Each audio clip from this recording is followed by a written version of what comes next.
I don't know what's happening, guys. I don't know. Something's fishy here.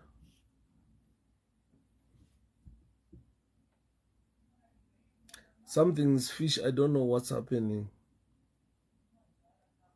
But let me know, not waste your time because I don't understand what's happening. I've tried to. Magetsi angu anga adinguka, first of all. Then adinguka magetsi, I had to relaunch this. Saka chiri close up, close up, close up. I don't know what's happening there. Facebook could be my network, could be this Facebook. I don't know. Say live. I don't know. I'm trying to find out why, what's happening. Because when I first launched it, electricity yabva yadinguka, magetsi adinguka. And so chichiri connect wa kitchen. Saka banguti dingu. Banguti arima. Then internet obvious inenge yadzima and everything zvadzima. When I relaunched it, I discovered that it was saying close up or wait, close up. So when I closed up, ndobva foot. Now I'm back. Let's hope it will allow us to make a presentation. Let me try to open Wi-Fi irkuite. Wi-Fi now tane fiber irkunyatsoita. The sky ndenge isingaite, but tane fiber mkoma love. Fiber amwewe mushini. Gogwana ta murise magadi. Regai tone ndakutry ku Mami Angel. Mami Weje, how are you? I'm trying to find out some things that we want to discuss, but we need to discuss quite a lot of things here tonight. Chango bata so that the people would know. The issue that forced me to come live on Facebook tonight is about a statement that was made by Daddy Hopewell. He's an investigative journalist, as we all know, who has managed to show the world exactly a lot of things that are happening. Mari dzedu dziri kubiwa dze-COVID dzakadonetwa dziri kudyiwa naEmmerson Mnangagwa, his wife and kids, na nemkwasha wake mdara inzi moyo.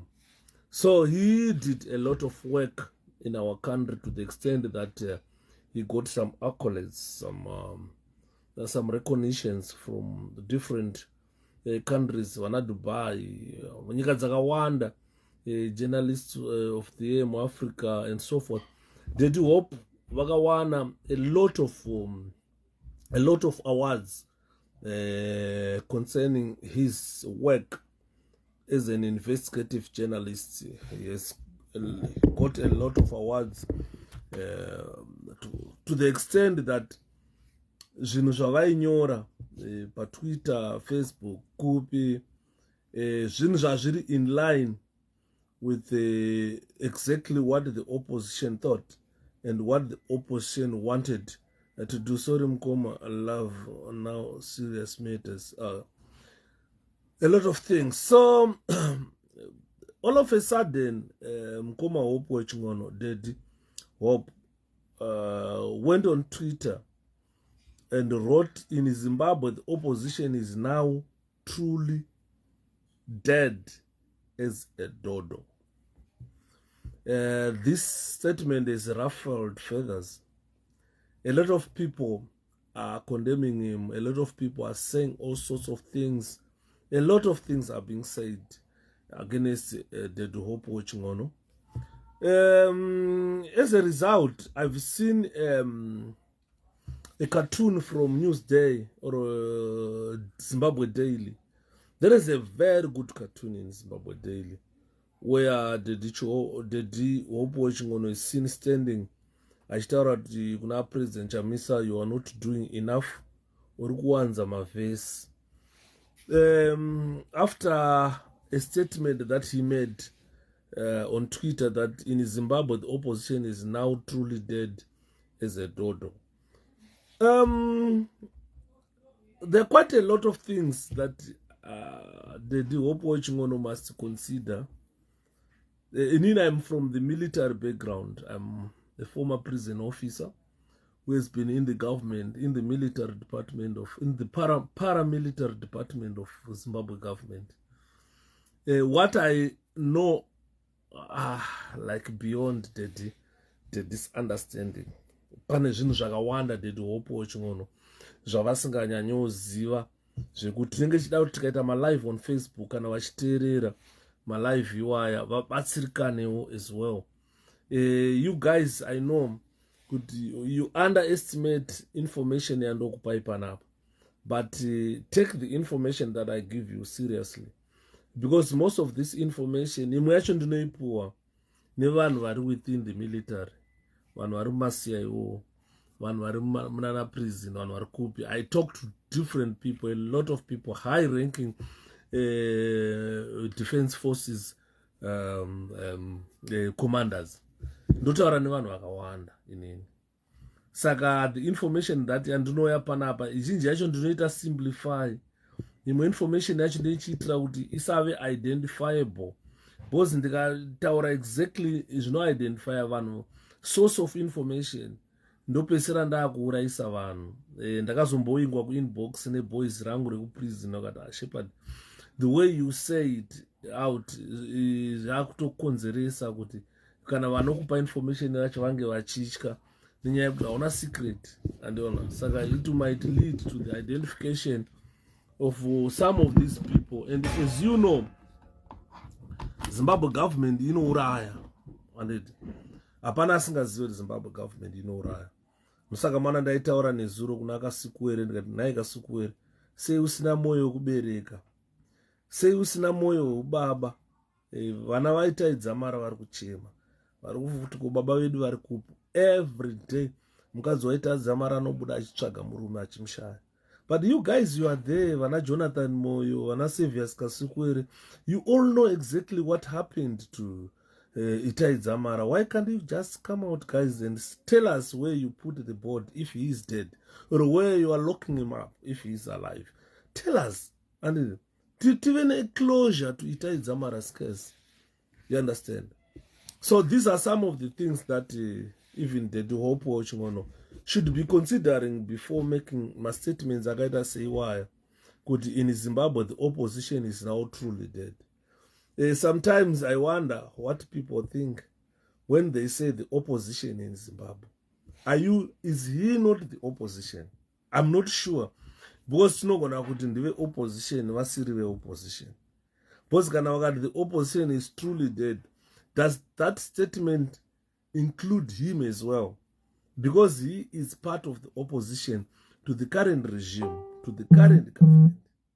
So if you oppose, or if you go against what this government is doing, then you are opposing what the government is doing. So you are in opposition. We have got a lot of opposition political parties in our country.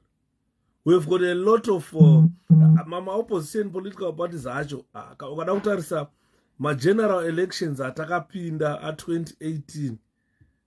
Takapinda general elections at 2018.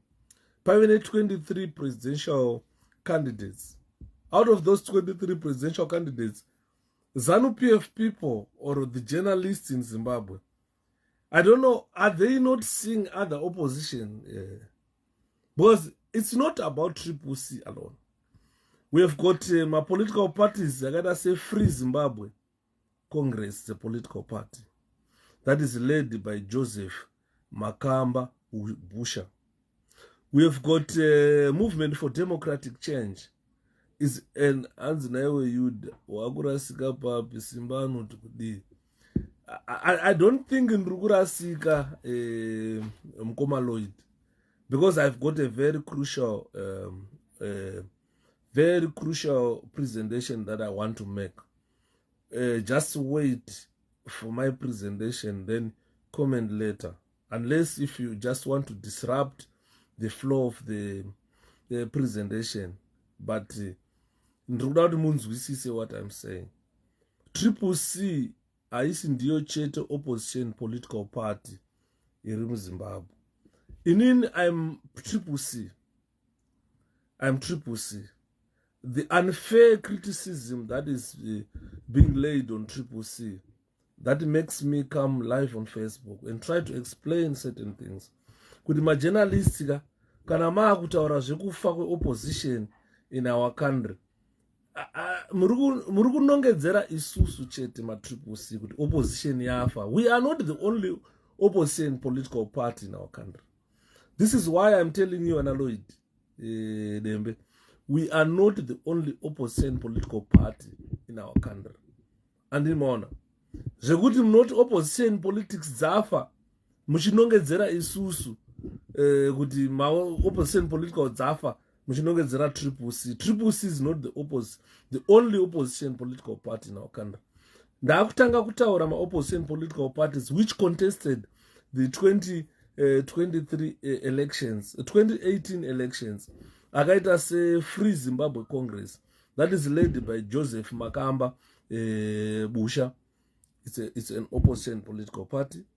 We have got the Movement for Democratic Change that is now being led by the Douglas Monzora. It is an opposition political party. Tine People's Progressive Party inotungamirwa naTonderai Joam Chugware, Mdara Chugware, inonzi People's Progressive Party. It's a political party iri opposition as well. Tine Rebuild Zimbabwe inotungamirwa na Evaristo Washington Chikanga. It's another political party iri Zimbabwe. All these parties they constitute opposition. Tine party inonzi 1980 Freedom Movement Zimbabwe. Ya Evaristo Washington anonzi Melba Dzapasi anotungamirira iyo inonzi 1980 Freedom Movement Zimbabwe. Koya Mapfumo Peter Gaya we-United Democratic Front. Koya Kwanele Hlavangana we-Republicans part of Zimbabwe. Koya Nambi Divine Hove we-National Alliance of Patriotic and Democratic Zimbabweans. Koya Blessing Kasia Muru we-Zimbabwe Partnership of Prosperity. Tinatokozani Kupe we-Movement for Democratic T anotungamirira bato rake rinonzi Movement for Democratic Change T. Toya Lovemo Maduku anotungamirira National Constitutional Assembly. Koya Elton Stiers Mangoma ane Coalition of Democrats. Koya Noah Manyika ane Build Zimbabwe Alliance.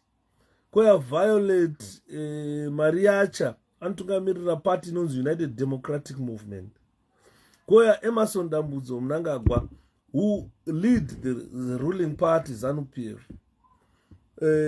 Koya Nkosana Moyo ane Alliance for the People's Agenda. But kana tiri kutaura opposition party tiri kutaura si mamwe ayo tumapato.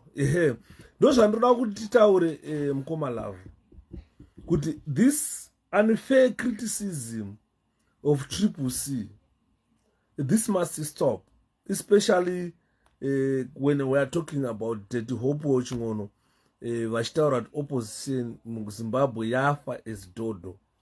Most of the time he is referring to one political party. So I'm just highlighting to Daddy Hopewell that there are other political parties you need to talk about.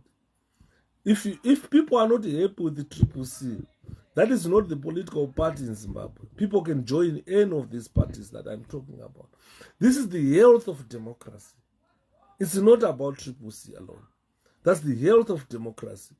Vanhu munokwanisa kujoina vana Brian Muteki chaivo vakamira vari maindependent, vana Hanzi William taonzera mugadza vanotungamirira mune political party muZimbabwe inonzi BCP. I know my Zimbabweans, some of them you've never heard about this political party. Inotungamirirwa namugadza anonzi William Taonezvi Mugadza. Anotungamirira party inonzi Bethel Christian Party, BCP. Kuna kozouya mai Joyce Teurairopa Mujuru vane People's Rainbow Coalition yavanotungamirira. Koya Tendai Peter Munyanduri ane New Patriotic Front. Koya Ambrose Mtinhiri ane National Patriotic Front. Koya Daniel Shumba ane United Democratic Alliance. Koya Harry Peter Wilson ane Democratic Opposition Party. These are other opposition parties in our opposition arena.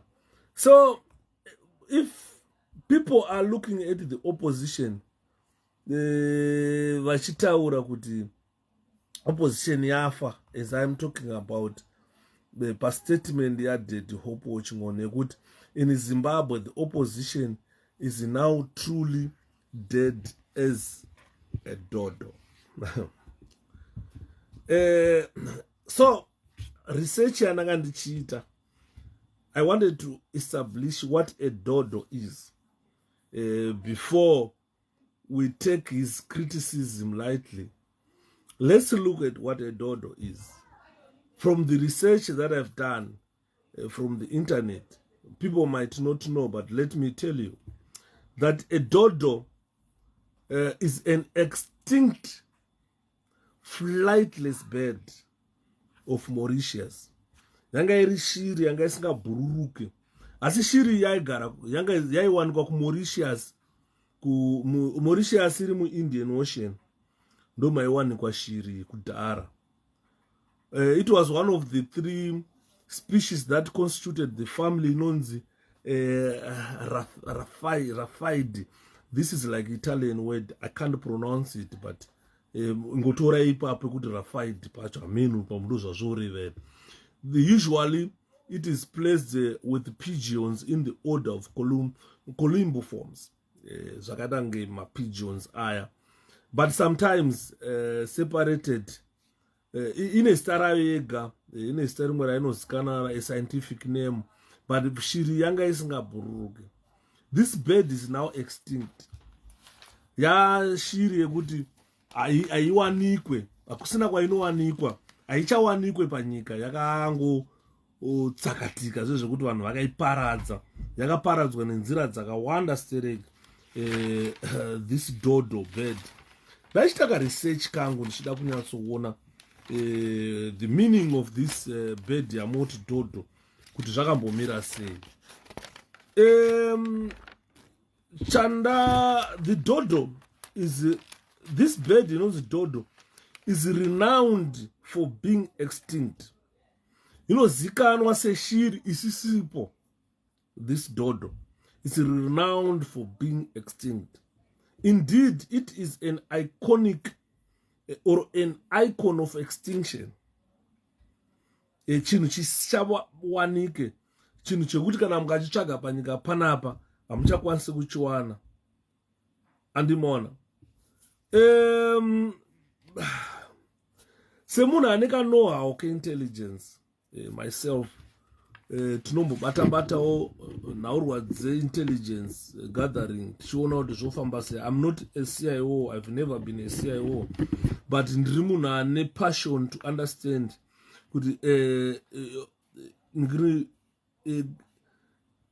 intelligence zvinombofamba sei, chii chinoitika mu-intelligence arena. Vana CIA vanoitei, vana FBI vanoitei, ma-CIO anoitei. For you, munhu azonzi uyu is an operative we-FBI, is an operative we-CIA, is an operative we-CIO. Unenge uchiite basa rako nderei? So, through research, I've discovered that dodo is renowned for being extinct. Indeed, it is an icon of extinction. Being referred to as dodo, takatarisa opposition political party, obvious that Hopewell Chingono was aiming his shots at Triple C, aiming his shots at our president, President Nelson Chamisa. Dodo is one of the words that is used to describe the death of opposition in Zimbabwe.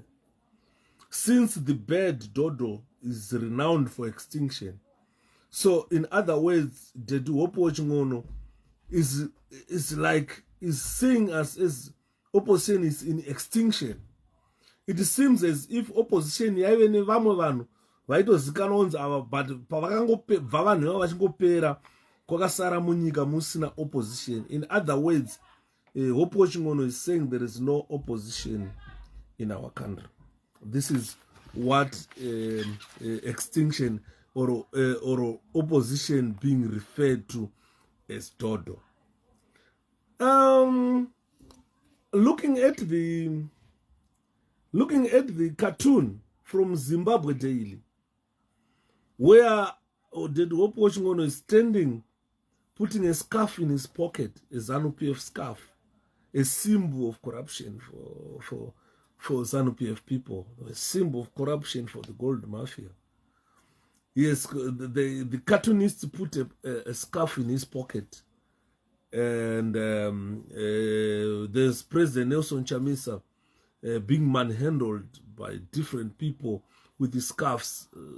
If you see someone with a black suit, black tie, and the black glasses, spectacles, or my glasses, obvious we associate that person with this Jipoko, Zimasiayo, Agatsika chest, Yawachamisa. Mpurisa wezetara pig, anenge Godon Matanga, akabata maoko, vachamisa vakabata Bible chete. Mpurisa akabata maoko akati nti, Msiayo akatsika pa chest. And murugona, idi mnanga gwachirova, because chamisa hana kuvhara. Kumeso ari kurohwa na idi mnanga gwa. Apa masoja akamira akabata pfuta achitaura kuti angopukunyuka tiri kupfura. Andi murugona. Majaji vakabata makumbo, Zeki akabata makumbo, Priscilla akabata makumbo, youth yeZANU-PF akabata makumbo.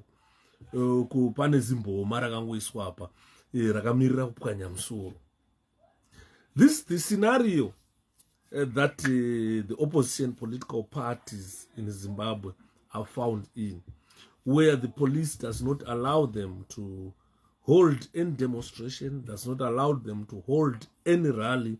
All the rallies were bad. CCC rallies have been bad. They are not allowed to do any triple. It's like a banned political party in our country. Then we look at the CIOs who are supposed to be doing the intelligence of the country to make sure that they protect the country against these gold mafias, this looting. The CIO hasn't been doing anything. They are bystanders. When it comes to attack the opposition, they go and attack mercilessly. We look at the executive branch, which has dwelt much on yesterday, talking about the executive branch, its roles, what we expect Mnangagwa to be doing. Definitely, it's not doing the job. It's all their eyes are at Nelson Chamisa and the opposition. When they talk about the opposition, they talk about CCC. As my brother, they know that what will happen to them. They will be locked up for years to come. This is ZANU-PF part of violence. Yes, they really know.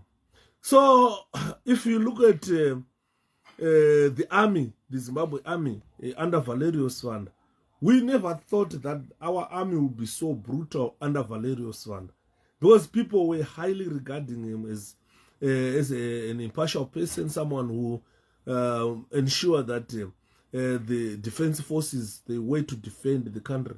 Instead, we have seen that we were wrong. The defense forces are defending a political party.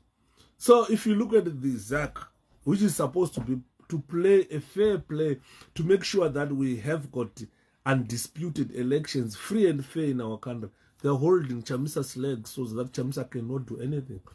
They have refused even to give CCC the voters' roll. But they've released the voters' roll to ZANU-PF, where Idi Mnangagwa got your numbers and can text you anytime. I'm the Idi Mnangagwa, this and that and that. But they refused to release the same voters' roll to the opposition. And someone is saying the opposition is in extinction, like that bird known as Dodo. whilst ZEC can't release that voters roll to them, then the youth militias, they are attacking elder people, rural people. Everybody's under attack from the youth militias. No one is allowed to do anything. They barricade the roads with the stones and the stone opposition cars. Chamisa is not allowed to move from one area to another. They will stone him. They've been stoning his cars, stoning his vehicles, killing his supporters. When Chamisa is allowed to gather and have a rally, they come with machetes, machete people to death. We have got our Dodo Hope, a journalist, investigative journalist, saying opposition is dead as Dodo under those circumstances. So this is food for thought, ladies and gentlemen. Can we safely say the opposition is in extinction under those conditions, where youth militia do not allow opposition part to gather? When you gather, they come with matches and kill your opposition members. ZEC is not doing a fair play, cannot allow free and fair elections. Already it's tilted. ZEC cannot hold a free and fair elections in our country. Denies opposition political parties what is right, their rights, what belongs to them. A voter's roll is something that belongs to every Zimbabwean, and opposition has got right to have that voter's roll. We have got the army, which does not allow us to do anything in our country. If you try to demonstrate that they're to shoot, mnanga komba itrove vanobayiwa futi dzoridzwa vanopfurwa vanhu vofa. We have got CIO that has neglected the intelligence of a country to the extent that the country loses 17.5 billion every year. But intelligence. We have got the police that never spared our opposition. I was in the paramilitary, in the prison services from 2008, but 2008 election, and 2000, West was 2008. Ndaiona vanhu vachideployiwa, masoja achideployiwa, mabhazi army achipendwa kala ezupo, vachipuwa pfuti, vachideployiwa kuenda kumabases kunouraya vanhu. I saw that happening. I saw it. Kwete kuti ndakaudzwa. I was not told, but I saw it happening. Kuti magadijere vezano vaiuya kukota master kuzowithdraw ma-AK, vachipuwa ma-personal issues, unzi yako pfuti, nyere dzako idzi, endai munokambena kumazoe, endai munokambena kwakati. I saw that happening. I saw it. I was never told. It's not a story that I heard from someone, but these are the things that I saw. I am a eyewitness to those situations where the army, mabhazi aenda pa-KG6 paya, akapendwa kala ezupko, achitakura masoja, akareloada pamusoro, waitofunga kuti ibhazi riri kuenda kuMount Darwin ratakura vanhu. Vari vanhu vari kuenda kunodeploya kumabases. ZANU-PF yakafoma mabases which were manned by trained soldiers, by trained CIOs, by trained prison officers, by trained police officers. To the extent that this is why we are fighting a regime with a sophisticated system where it pits trained people against untrained people. A lot of Zimbabweans were shot and killed. Some were abducted and disappeared. Until today, we don't know where Itai Dzamara is. Vanatonde vakatorwa vakanourawa vakadimburwa musoro. After all, we know kuti kana state ichikutongera rufu unenge une mhosva yakapara, then death sentence can only be issued in a court. Kana itwa issued in a court, itwa carried out in a state.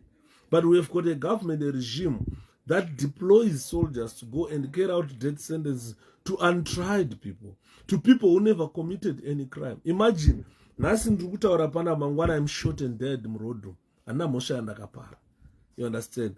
This is the situation that the opposition parties in our country find themselves in. So for someone to say the opposition is now truly dead like a dodo. This is what I call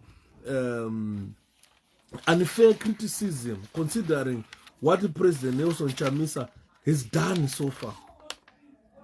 Ukanzwa munhu andaura kuti Chamisa haana zvaari kuita, that means iwewe ndiwo usina zvauri kuita.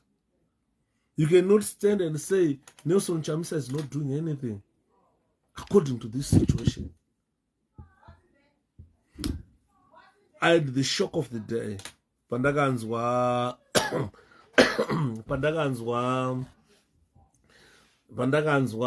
Dedu Hope vachiti the opposition or Triple C has neglected Job Sikhala. I never expected such words from a man who has been in prison himself, someone who has been incarcerated. I never expected that from him. I respected the Hope watching on a lot for the work that he did, or for the work that he is doing. Hope was dividing Triple C slowly, and this gives the devil more power to turn opposition down. What I'm saying is, I respect what he did, the works that he has done, which we have all applauded, which we have all given him a round of applause to say, apa dedi, maita ushingi, apa you've managed, kuburitsa information yakati, yatanga tisingazive, takadzipa sando dzavo. But, pekuti, as opposition as Triple C, we are neglecting Honorable Job Sikhala. Ndakatarisa pane imwe tweet yadedi Hope vachiti auonezve kuti mwana wa Job Sikhala ari kujeri is likely not to be allowed to contest, but tarisai mwana wa Job Sikhala apinda akaombera Hopewell akachifara zvikuru kuti mwana wa Sikhala Triple C yatora ikamupa a constituency yababa vake kuti amire ikoko. He was happy. Vanhu vakatoombera vakati hadedi vataura. But all of a sudden there is a U-turn again. Vatwiita futi.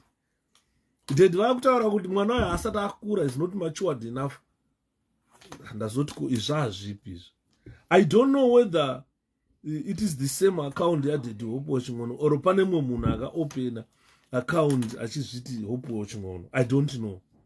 But as far as I understand, Hope Waching'ono is a journalist. He cannot contradict himself to that manner. As because Hope is popular in the world, agudagutambisa anoda.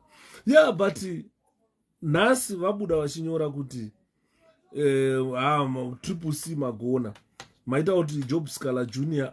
amire in place kuzengeza West kwa baba wake constituency. Mangwana obuda achitaura kuti mwana wayo asati akura omuri kupa madimambomira adzidza akura azoita sei. Ndambofunga kuti asi hendo yacho Twitter hendo ya Dead Hope Waching'ono kuti pane munhu aitora kuita yake here kana kuita sei, I don't know. Because you cannot write something today, contradict yourself tomorrow. You understand what I'm saying? Then all of a Dead Hope Waching'ono, he has got access to President Nelson Chamisa. The access that we don't have.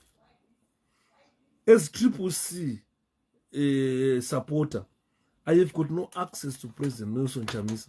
Kana vakauya mu UK kundisvike pana President Nelson Chamisa, hey, protocol yacho baba. Kuti usvike pane murume uya.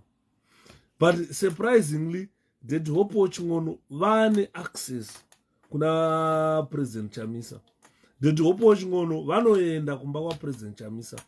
President Chamisa vanoenda kumba kwa Dead Hope Waching'ono. Vanosvika kugara pasi votaura.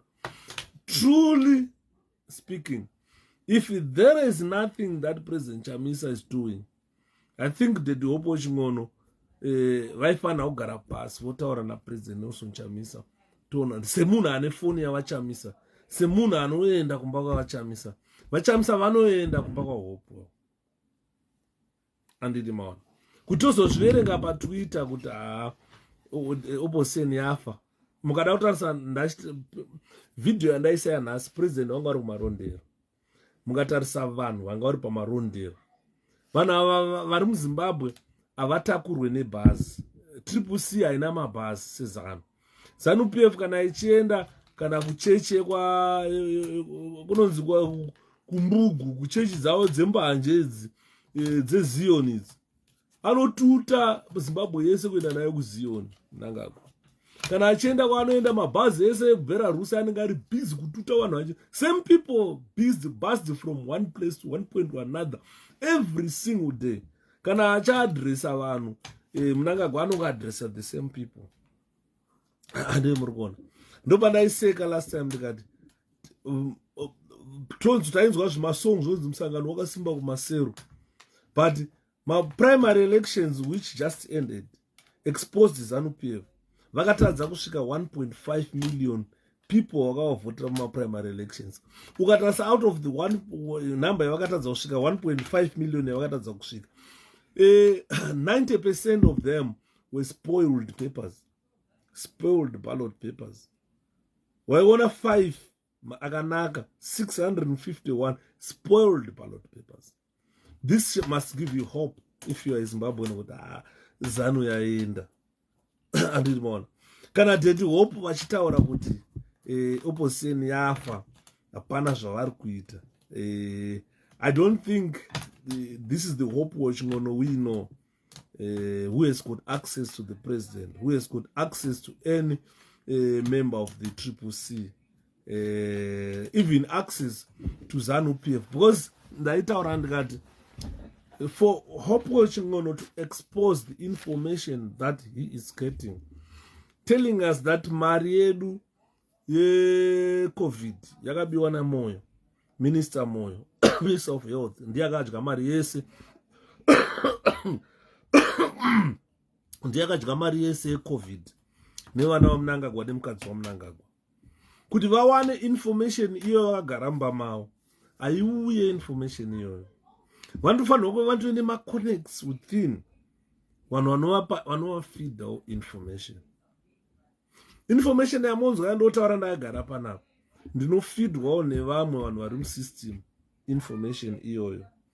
Ndoti Hopewell vanofeedwawo information iyoyo nepeople vari close kwavari, but people vari musystem. Because haangagare ongorota akagara panapa kuti mari 60 million yadyiwa naMoyo. Unoti yadyiwa naMoyo chirudziro. He has got evidence kuti aya mareceipts, aya mari yakadyiwa pakati nepakati nepakati. Mareceipts haakwanisi kumawana because they are confidential documents.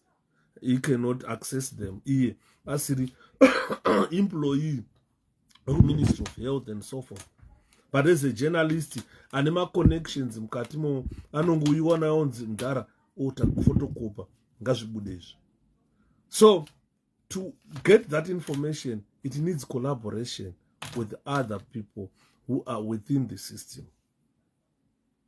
And ndirati mubate ipapo kuti to get information, to expose information, you need to be in the system, or you need to be connected to the people in the system.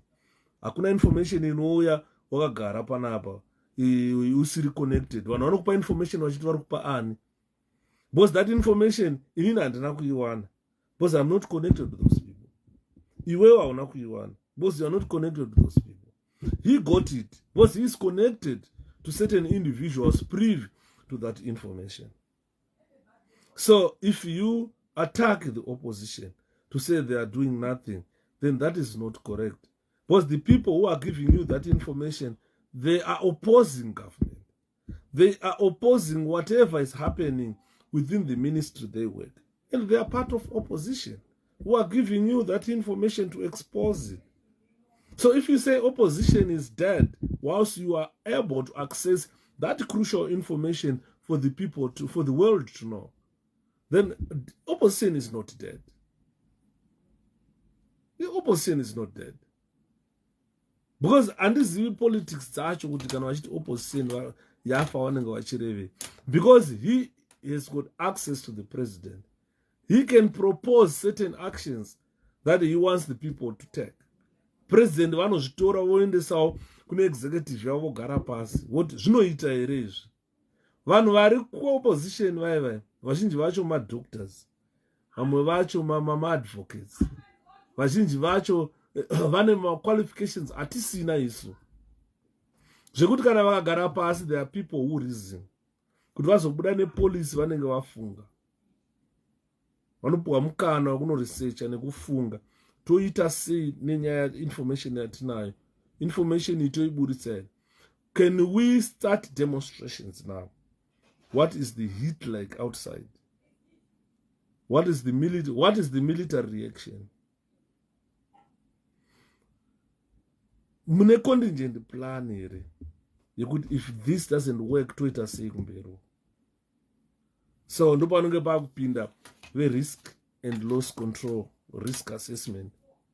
Makuita 5 stages of risk assessment. This is where you come in. Kufunga. Hapana, because I cannot take Zimbabweans kupinda nawo road. Totanga noise, why road? Where noise radio? To plan out what do you want to achieve when we start making that noise. In the event by deploy army toita say, can we retreat back to our houses? Tine dead corpses on the road, in the road. Tine vanhu vapfurwa zvirema zviri muroad. Vanhu vapfurwa vafa. Todzokera togara mudzimba dzedu. Votanga kuya door to door ye yatakaona ya 2019. Vanhu vachifishwa out of their houses, vachibrutalizwa, people being killed.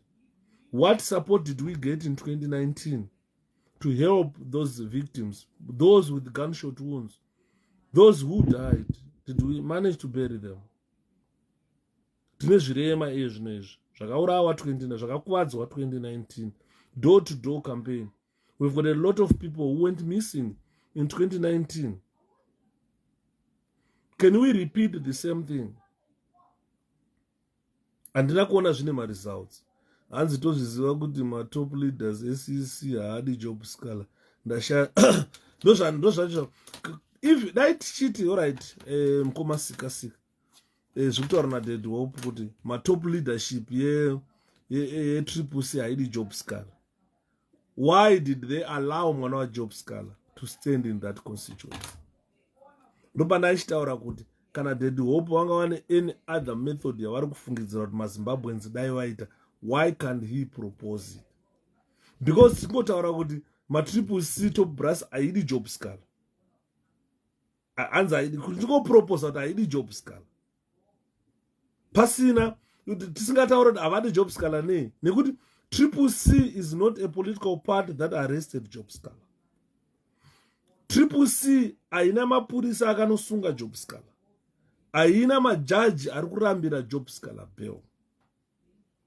Haina majaji akaisa vaSikhala pamaconditions ekuti vaSikhala mimamufaniro kuadresa marallies.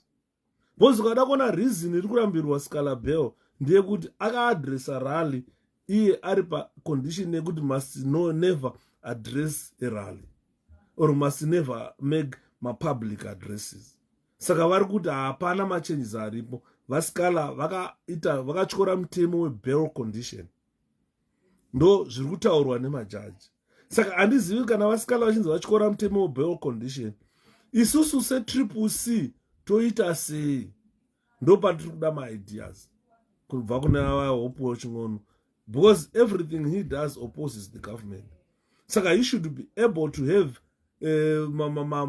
ideas ekuti alright, koti yaramba kuti vaSikhala vaende panze vachinzi vakatyora mabail conditions. Saka ngatiitei izvi neizvi vanhu toteedzera toita.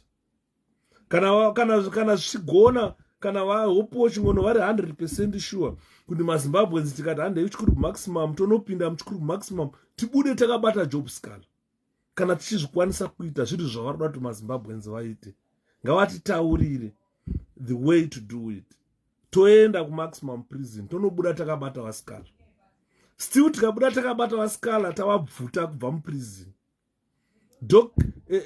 FE warrant ravo or warrant of lib ravo kana risina kupuwa necourt, we will still fight with the army because they will still want him back in prison. The police will still want him back in prison. Hatina zvatinenge taita. tinongonomutora kubva kuchikuru maximum tomuburitsa panze, but panofanira kuve pane warrant of liberation that will be signed by a judge. Kunzi Sikhala has been granted bail so much. There is blue form. Ronzi blue form. Pane blue form iri. Warrant of lib. Rasainwa na judge. Takunomuburitsa. Dai kuri kunzi vaSikhala vapuwa bail, prison yoramba kumuburitsa. Tinogona kuita noise. But we are dealing, the situation in Sikhala is a bit tricky. Because the law ndo iri kushandiswa to keep Job Sikhala in prison. So can we be unlawful? Because we are saying we are a government in waiting. We have to be lawful. Kana matara kuti isusu torega kufollowa constitution yeZimbabwe. Toita jambanja tonotora wa Job Sikhala prison. Towirirana kuti ndozvavari kuda here dead kuti ite. Because panongotaura kuti opposition is dead. Taurai zvamurufunga kuti opposition iite in terms of Job Sikhala. Because pakanzi vaJob Sikhala top brass CCC haidi kuti Job Sikhala haidi Job Sikhala. Saka vari kusuggesta here kuti CCC top brass iri kutaurira majaji kuti keep him in prison. We don't understand. Because kana vari an investigative journalist, Baba Hopewell or Hopewell Chingono should be able to tell us kuti tendai ditiwa haudi Job Sikhala. Washman mweyo haudi Job Sikhala. Iwewe Karenyi Kore haudi Job Sikhala. Iwewe Nelson Chamisa haudi Job Sikhala. Because in the evidence is an investigative journalist anokupa ine evidence. We are watching the gold mafia. We have got all the evidence with us. How this gold is being smuggled out of Zimbabwe to Dubai.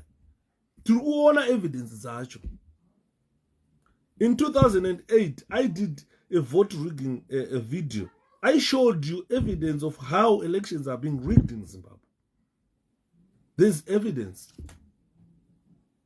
Saka kuti titaure ma unqualified statements ekuti CCC leadership haidi Job Sikhala. Those are unqualified statements. They are statements which cannot be substantiated by any evidence. They can come from anyone. Those are opinions. They are not facts.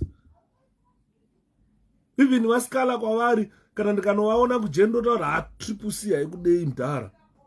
Andina zvandiri kutaura, I'm just feigning division without evidence.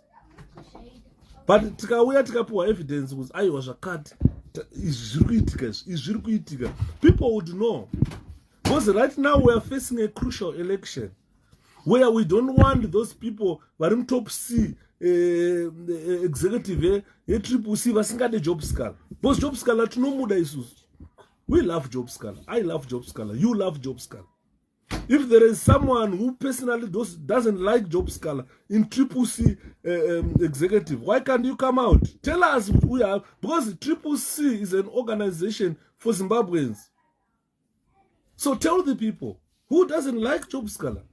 I like Job Sikhala. You like Job Sikhala. Everybody likes Job Sikhala. For someone to suggest that CCC top brass doesn't like Job Sikhala, ava votere Job Sikhala. Kana para personally anyone who doesn't like Job Sikhala, ha votere Job Sikhala. Ngarege kumvotera sitomvotera. You understand what I mean? That is one of the deadliest mistakes that Daddy Hopewell has ever done. You cannot feign division. vaSikhala vari mujeri.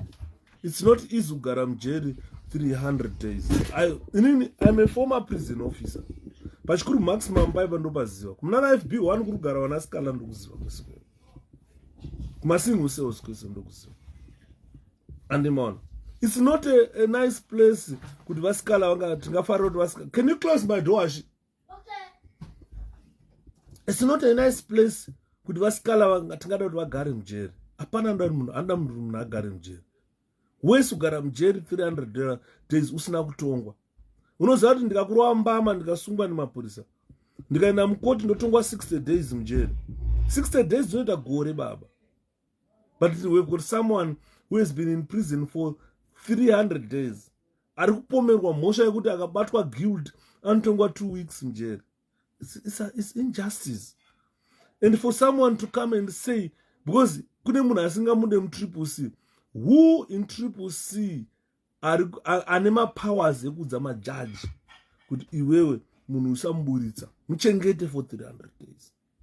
If there is anyone who did that, as a investigative journalist, obviously he could have investigated this and came open to us to say, kuti murunzo uyu ningrini uyu top brass triple C ninguyu akaudza malava kuti musaburitse tine evidence acho.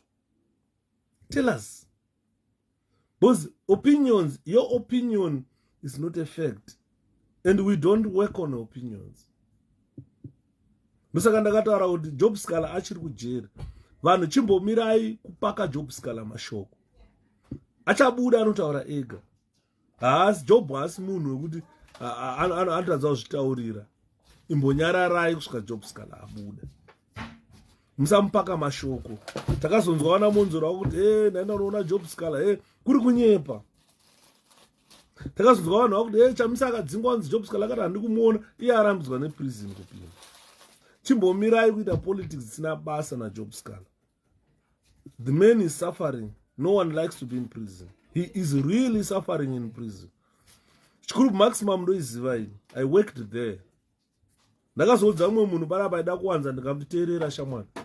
Iwewe kana uri prisoner unogona kugara 60 years pachikuru maximum. But auizive prison yese here. Auizive. Indoiziva prison yese kuitenderera yese ndokudza ndoiziva yese. A prisoner haangazive prison yese. Because unongo uchibva apa tokuisa pa reception pa tokuisa ku FB1 katokuisa ku AO katokuisa ku DO katokuisa ku BO. Unogona kugara 60 years pachikuru maximum usina kusvika ku FB1 autombozeti kwakaita sei. But indo kutaura kuti ndaishanda ku FB1 kwacho ndaishanda kupi ndaenda kupi DO BO kupi kwese ndaenda kweseko. Saka I really know what I'm talking about when I talk about Shukru maximum prison. I've been there, I worked there. And Saka it's not a place that Job Sikhala must spend 300 days ari mujeri asina mhosva yakapara. No. So Daddy Hopewell chingono, I know kuti dzinogona kwedzichinteerera at this juncture. This is a deadliest mistake that you've ever made, probably in journalism. Because honestly, you had won the hearts of Zimbabweans. You had won the hearts of Zimbabweans. But Zimbabweans, they relied on Hopewell. I still remember Grace, Tete Rasta anonzi Grace Mfurutsa, when she attacked Hopewell ari prison. I did a live about it, asking Grace Mfurutsa, why can't you wait for Hopewell to come out of prison, then attack him? Since Hopewell came out of prison, anazombonzwa Grace Mfurutsa achitaura kuti Hopewell Chingono, imbava, is a fraudster, akazoita sei. She never said it. She went quiet, she went mute. Exactly what I was telling her. Are you going to say what you are saying?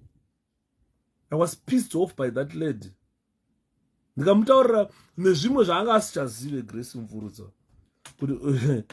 Ndikamudhonzera kubva kumusha kwake kwaakazvarwa. Mudza kuti uri kwakanhingiwe kwakati ndokuziva. Andimanzi. Because I was pissed off. Hopewell Chingono is in prison. You are busy attacking Hopewell Chingono. He is gay. He is this and that. He imbavai fraudster. Aibane makadzi. Akaita zvakawanda zvaitaurwa naGrace Mugabe. Zvisina kana musoro. Whilst we were fighting, campaigning to free Daddy Hope from prison. I never thought that Daddy Hope would one day come and continue to do like what Grace was doing whilst she was incarcerated in prison. Whilst Daddy was in prison, this woman was attacking Daddy Hopewell Chingono. When Daddy Hopewell Chingono came out of prison, That Grace Mfurutsa never attacked him. Hana zvaakazombotaura nezvaupo wachimwana. Izvo tikufutarisira kuti zvaaitaura upo wari mujeri ngazvitaure tione. She can't. So I never thought that would do the same. Could Job Sikhala in prison? You are busy telling us what Sikhala is saying whilst in prison. Why can't we wait? Why can't you wait for Sikhala to come out? Job ana mangwana anotaura ega. Anozvitaurira ega. Don't you remember achituka mudhara tsvangirai? Pandakazoti Job iwe wanga wakuenda neshoti muparliament. Job Sikhala anga akuenda nechikabanga muparliament. Madays iwayo. Dzakutuka mudhara tsvangirai. Ndikamutsura Job. Siyana nekuataka mudhara uyu. Andiri. Chandodira Job Sikhala. We talk at a friendly level. And Job anoteerera. Munhu yokuti ukataura naye anotora my ideas. What did you do? Ndazvinzwa atopedza Job. And he will never make those mistakes again. This is what made Job Sikhala the darling of the people. The darling of Zengeza West. He is the only member of parliament in Zimbabwe. Akapiwa motikari yeparliament.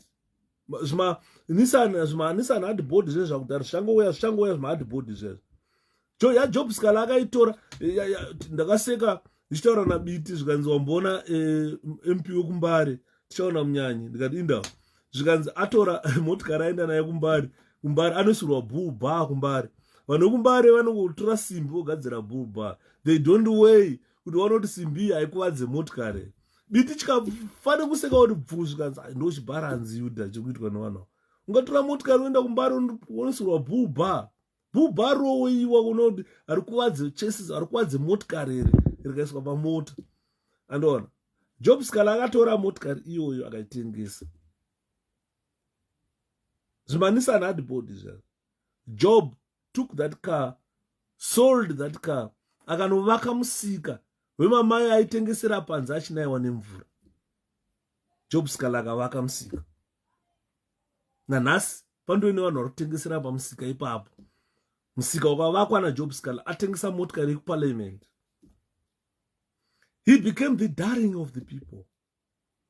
Job Sikhala mari aihora kuparliament haisi mari aidya mumba make. Imari aifamba muconstituency pakafiwa pano otenga coffin, otenga chikafu munhu unovigwa. Kumalocation matogara kusina mabasa. Vanhu vari kufa on daily basis. Vanhu havana mari dzekutenga makuva. Vanhu havana mari dzekufidha vanhu parufu. Vanhu havana mari dzekutenga macoffin. Job Sikhala aitora mari idzo maallowance ake kuparliament otengera vanhu chikafu, otenga macoffin, oenda achinoviga vanhu. Thank you Gogo Anata, thank you so much. Onoviga vanhu muconstituency make Job Sikhala. Kozobuda munhu anonzi Job Sikhala haadiwe, unonga uchinyepera vanhu. This is why I'm saying I never thought Daddy would continue to do what Grace Mfurutsa did when he was incarcerated. Let's not trouble Sikhala's family. Kutitaura kuti Job Sikhala family is starving. Job Sikhala's family iri kutambura. Ndakanzwa kuti mukadzi waJob is a lawyer. Andimona. Saka titaura kuti gweta riri kutambura. Guys, let's be honest. Let's be honest. Pane vanhu vakawanda stereki who pledged to help Job Sikhala's wife, who pledged to help Job Sikhala's children whilst he is incarcerated. As I understand, Job's family is being assisted by well-wishers, friends and relatives. Job and my friends are one this. Kana mamsika Job probably in this world he has got 3/4 of these people, of this world's people as his friends. Saka ngatisatora Job Sikhala as a pauper. Could this incarceration has pauperized Job Sikhala? His family are homeless. They are sleeping outside. Awasina imba yekugara. Andidimona. Saka tiri kutaura tichiti I never thought kuti Daddy Hope might do the same zvavakaitwa na Grace Mfurutsa whilst he was incarcerated. He was attacked left, right and center na Grace Mfurutsa. ndakauya panapa ndikapenga ndikaita live ndikashauta Grace Mfurudza nanhasi handifoti anoda kundiona. Akambofona ndokumbira uregerero mwana wamai vangu ndikati no, we don't operate that way atete. Allow Hopewell Chingono to come out of prison, bring this topic yauri kuunza itinzwe, and then allow him to respond, because now he can't respond. He's incarcerated in prison. Uwe otuudza nyaya dzaHopewell Chingono akauya kuUK, akauya Friday Star, akazochinja mazita, imbavha aihure, akazoita seize humanizer. Takazviramba zviya tikati kana ari humanizer hazvineneso. What we want is Hopewell Chingono to be freed from prison. If he's freed, go attack him. Go kumba kwa Hopewell, go attack him. Takambonza vaita kuti vanogeza tisina kupfeka kumba kwa Hopewell Chingono, hatina kuzviona vachizviita. Tada kuona miri yavo kuti zvimwe zvakangoita zvingurue zvisina shepi izvo. And tikatenda munogeza tikuone vana Linda Masarira havana kuenda. Chiataka Hopewell abuda mujeri, tinzwe nyaya yacho arespond. She never did that. Saka izvozvo zvinhu zvatisingatarisire kuti someone will go to see Honorable Sikhala kujeri, come back and then put words in Sikhala's mouth. Toda kuti tinzwe vaSikhala vachabuda. There is nowhere Sikhala will live, will be incarcerated for life. As akuna. Any day Sikhala is coming out of prison. Any time from now, he's coming out of prison. And Sikhala antaura ega. Handifunga kuti Sikhala aizoitwa vice chairperson weCCC dai vanhu vanga vasingamudi. I don't think so. Saka muri kuona ndachitaura nyaya yeDodo yataurwa namukoma Hopewell Chingono. In terms of intelligence, my names are sana Dodo and Extinction. Those are code names. I will take you deep into things that makes me suspicious or raises my suspicion. Because in terms of my intelligence department worldwide, when I CIA, KGB, Mossad, Kawanda, Central Intelligence Organization, one a way of operating. They assign certain operations my code names. To me, when I look at the name Dodo, Ragashandiswa, that Dodo name, to me, I cannot simply say it's a bird in extinction. No. To me, from the knowledge that I have, I think it's a code name. Anzi hope anenga akuita dambudziko pamwe tisu tisiri kumunzwisisa yedu. Mashatira zvakaita ndezvekuti mashatira zvakaita kudzi ndezvekuti if you say something, people are bound to interpret what you said in the way they comprehend what you've said. If you say something in jest, people would comprehend it differently. Different analysis will be tabled. You have got the way you understand. Vaos, Shumbagats, you have got the way you also understand. Shepherd Yuda has got his way of understanding. So if something is said, the way we comprehend or the way we analyze the statement that has been said, we understand it differently. We interpret it differently. You've got your own way of understanding. I've got my own way of understanding. As I am saying right now, that my way of understanding, the use of this Dodo bird and extinction, Muribo, I need more. Because from the beginning I told you that the Dodo bird is renowned for extinct. Indeed, it is an icon of extinction. That is about the Dodo. My understanding, it is not just an ordinary bird. No. If this extinction is combined with its attractiveness, attractive appearance, this bird was great in size. It was large. It had got a small head with small wings, and it had got a beautiful body round. It's a Mauritian bird. That bird, the appearance of the bird Dodo, it made that bird familiar in Mauritius. But this bird disappeared within around 100 years of its first recorded description. Within first 100 years of its recorded description, that bird disappeared. It went into extinction. Long time ago. Long time ago.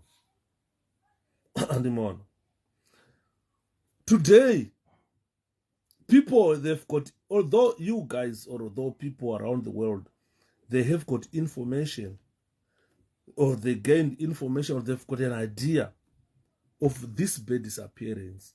So it was an attractive experience. It had great size, very big bird. It was a large bird. It had a large head. If you look at it, it had very small wings, and that bird couldn't fly. It had a round body. So it was a beautiful body. But that is from imagination. Because I don't think the current crop of human beings saw it. Because it went into extinction probably around 1600 or so.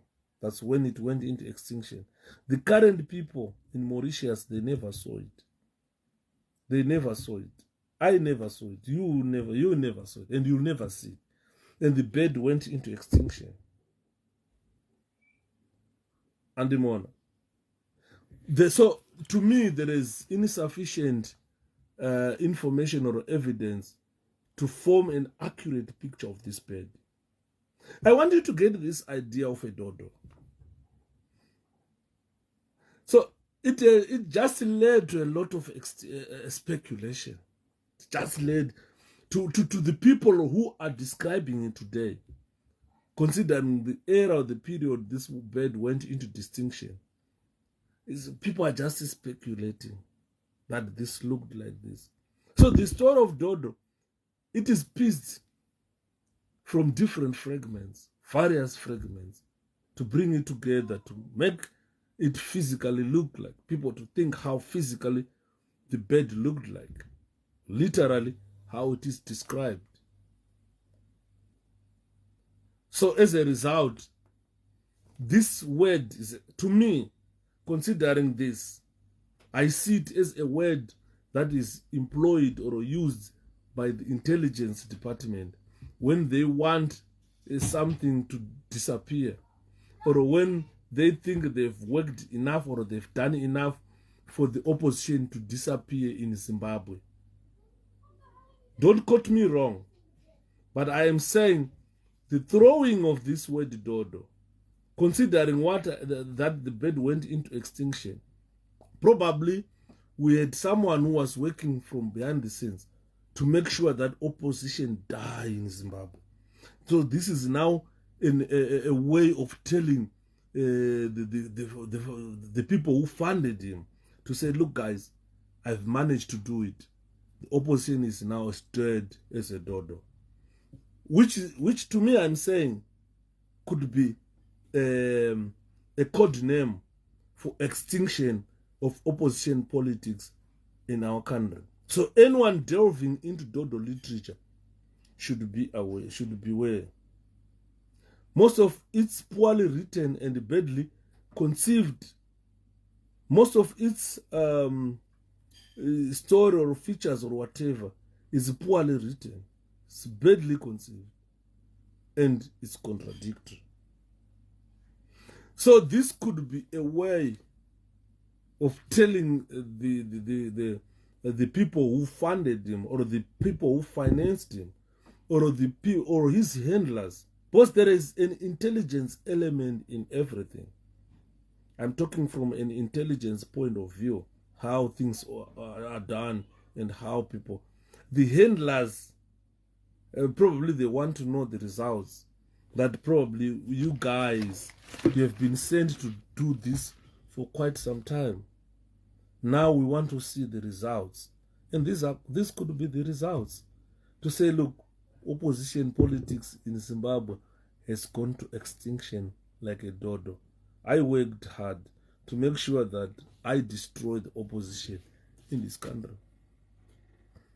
So to me, I'm saying the use of dodo could be a code word which is used in intelligence to say the opposition is now disappeared. So citing that Chamisa is not doing anything, that means Chamisa is in extinction. Opposition politics is dead in Zimbabwe.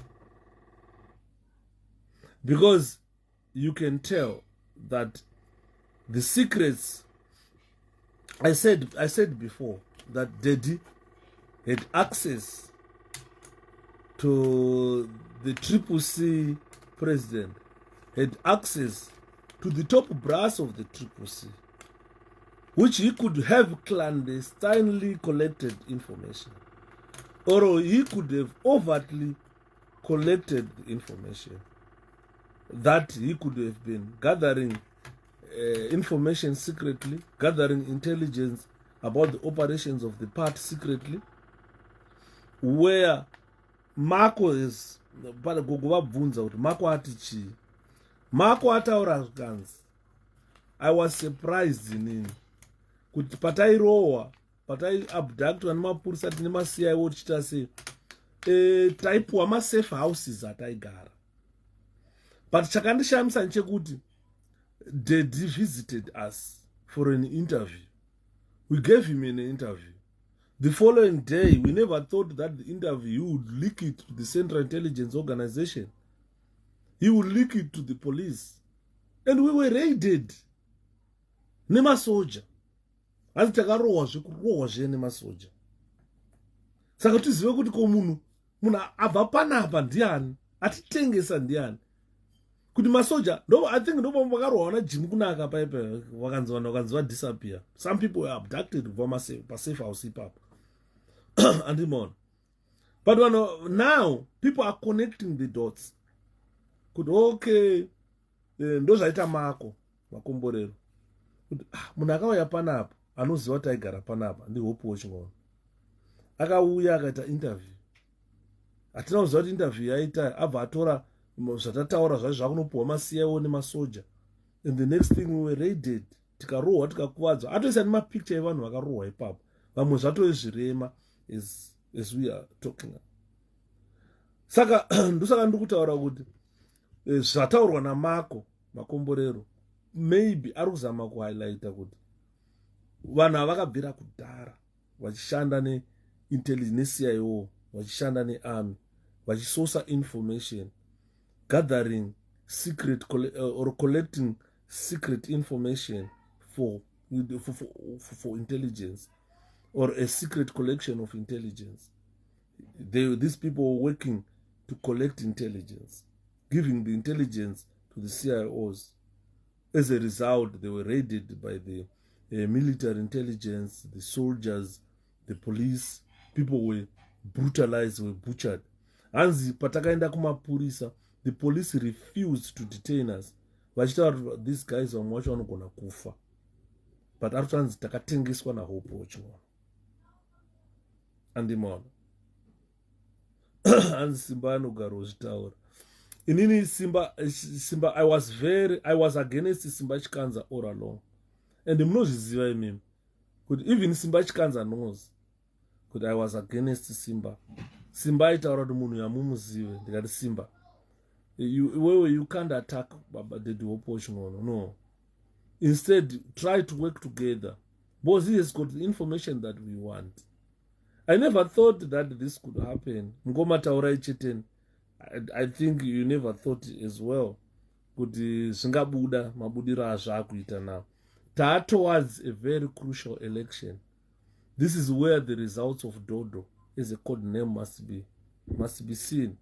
The monies that were used now for this operation Dodo to say that opposition must be in extinction by 2023, maybe these are the results we are seeing.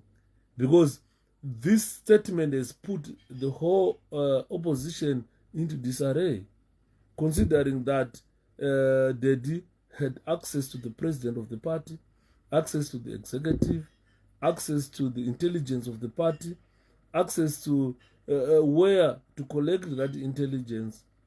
Some of this intelligence is publicly available. You understand? So there could be a dossier that has been prepared to make sure that the opposition or the opposition politics goes into extinction. As I'm speaking now, we are in disarray to try to piece together what could have happened for the past 5 years. And so he has been observing opposition movement. He has been seeing a lot of things that the opposition were doing, planning, and so forth. Ndoba munozoona ndasenderwa message na someone akanditi usadherera chamisa. Ndikati ndau svika ndiri muZimbabwe izvozvi. Usadherera chamisa. And the best stance that Chamisa did is to ignore and see no evil. And some derera murume wewe. And ndikamutsaka chizvikanzi God is in it, shepherd. Ukanzwa Chamisa achitaura kuti God is in it, ndabvuma now kuti God is definitely in it. Vakamboda kupressurize kuti Chamisa ngaaite ma-structures. Chamisa akati the time shall come. Vakamboda kupressurize Chamisa ngaaite Congress. Chamisa akati the time shall come. Tese taikushamisika kuti why vanhu vachifunga kuti Congress is the only method of politics that should be accepted in a country. People talk about democracy, but is ZANU-PF a democratic party? They use the word democratic. Are they a democratic party? Which party can you say in the world is democratic? Which one? You understand? Zvikanzi usadherera Chamisa. Ndikati ndabvuma. Because that tine ma-structures kutaura kwatiri kuita. Tine ma-non structures akanzi akaenda akanovoterwa patriple. Paipinda vanhu vezano paipai. But I think these guys have been shut out. Vavharirwa panze. Kuti vapinde vanyatsoona zvavari kuda zvaakunetsa. Vazive kuti chii chikuda kuitika. Triple C iri kurongei zviri kuvanetsa. Because now, when I was talking about Job Sikhala, his only crime is being opposition. His only crime is being opposition to the existing government. President Chamisa's only crime is being opposition to the current existing government. Shepherd Yuda's only crime is to be opposition to the current government. And your crime is to be opposition to the current government. And the more. Saka, there could have been a directed infiltration from the Central Intelligence Organization, which was frustrated by God is in it phrase. And there was probably a huge plan or a major plan to disrupt the services of the party, to disrupt the programs of the party. But the God is in it phrase ensured that the party is guided by God.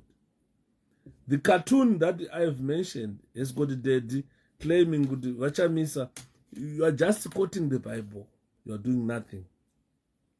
So there is, if there is a directed infiltration and to disrupt the party's business, the opportunity was not given. Someone directed infiltrate the party did not get the opportunity. So this Dodo or extinction of the politics in Zimbabwe, or the death of opposition politics in Zimbabwe, it is now a farce. It is just an opinion that someone thinks opposition is dead. Whilst opposition yato simba. Tikati, all right, let's assume that top brass CCC Eyewitness Sikhala. Let's assume that Eyewitness Sikhala. Does that destroy opposition politics in Zimbabwe? It's just a general question I'm asking people of Zimbabwe. With opposition politics, zinofa ere nekuti vanhu vati havaso kana top brass CCC Eyewitness Sikhala. Pakafa mudhara tsvangirai, ZANU-PF yakaenda, iyo ZANU-PF yatotaura. Vakaenda kumaruzevha kwese, vakaisa maredhiyo, vakaisa chizvi, vakataura vanzi MDC yafa nokuti tsvangirai wafa. Vakataura kuti opposition yafa muZimbabwe. But today, 5 years after our iconic leader's death, can you safely stand up and say opposition yafa here in Zimbabwe? Andy man.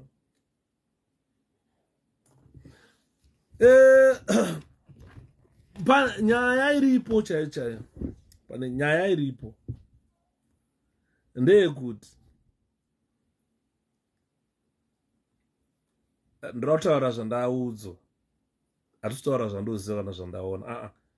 Ndotaura zvandaudzwa from someone ari inside, a very confidential person. Andiudza, andifonera, akanditaurira. Anditi, unozviziva here kuti Job Sikhala wiwa wedu azopo arumwa nashaba ave nechirwere chinonzi chimbwapengo. Don't mind him. Atete Naume, no. We still love Daddy Hope. We still want Daddy Hope. We still love him. We still want him. But kana paanenge atadza, ngatipoinde. Let's pinpoint paanenge atadza, where we feel kuti atadza. Iye kwaari anogona kufunga kuti ari right. Anogona kuva any other way ari kufunga kuti izvinhu zvadai.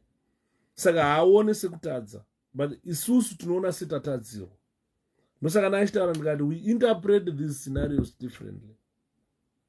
But ndachitaura nesomeone ari musystem. Akachiti unoziva here kuti sei Job Sikhala ari mujeri? Ndikati aiwa ndisuziva. Zvika nyaya yaJob Sikhala, it's got nothing to do about violence dzakaitika kuna Nyatsimi kana kuti kufa more blessing ali. No. Haisi ndo nyaya yaJob Sikhala here. Why the state is refusing to grant Job Sikhala bail. It's not about the violence or whatever people think about. No. Job Sikhala, and he used his own resources to infiltrate the army. Zvikanzi Sikhala has caused serious divisions in the army. No nyaya iripo. So the military intelligence picked up the intelligence. They would, Sikhala akutoronga kune masoja kutobvisa munangagwa. Hanzi saka wanzwa Sikhala aita kuti endai mumutaura kuti uri mupurwa, hauna zvaunondiita ini. Ndikati really? Zvikanzi you can buy this point or not, Shepherd, but this is the reality which is there. Job Sikhala, pane information yekunzi Job infiltrated the army. Hanzi anga atobata mauto. Andiri muri kuona. Zvikanzi hayo zvekubuda habude zvekumhanya. Because Mnangagwa is so scared. Haasi kuziva kuti what is the army's next position. And vanhu vacho vakanga vachishanda najob muarmy macho, what is their next position? Zvikanzi anditi zvikanzi unozviziva here kuti this is not the first time Job achikonzera STA in the army. Ndikati no, zvikanzi long time ago Job Sikhala, ndikutaura zvandaudzwa, zvikanzi pave member of parliament yaikuzengeza, I can name him zvangu because a close friend kwandiri, tafadzwa Musekiwa naJob. Zvikanzi unovaziva here vakomana ava kuti dai vakaramba vakabatana ingadai Zimbabwe yakata freed kudhara, ingadai tisina regime inonzi ZANU.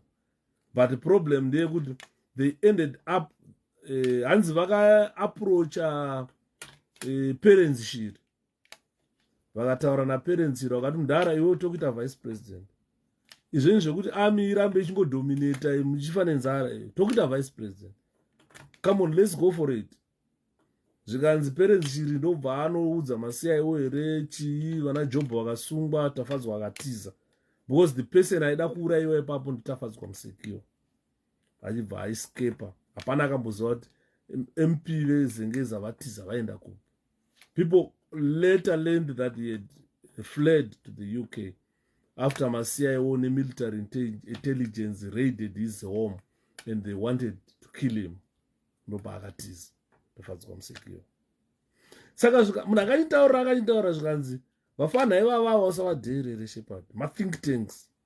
Kana vafunga kuda kuda chimurenga wanda chimurenga wakomana vanhu. This is why ukuona Job Sikhala ari kutyiwa zvakaipa. Saka in other words, ZANU-PF nemaCIO hanzi vakaita inonzi damage assessment kuti zvii zvazvaitwa naJob Sikhala. This is why you see they are keeping Job Sikhala in custody. They evaluated the impact of the information that the army and the security forces compromised,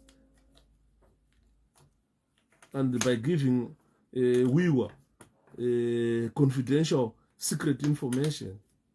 So they are saying ndo zvabata kuti Job asaburitswe mujeri.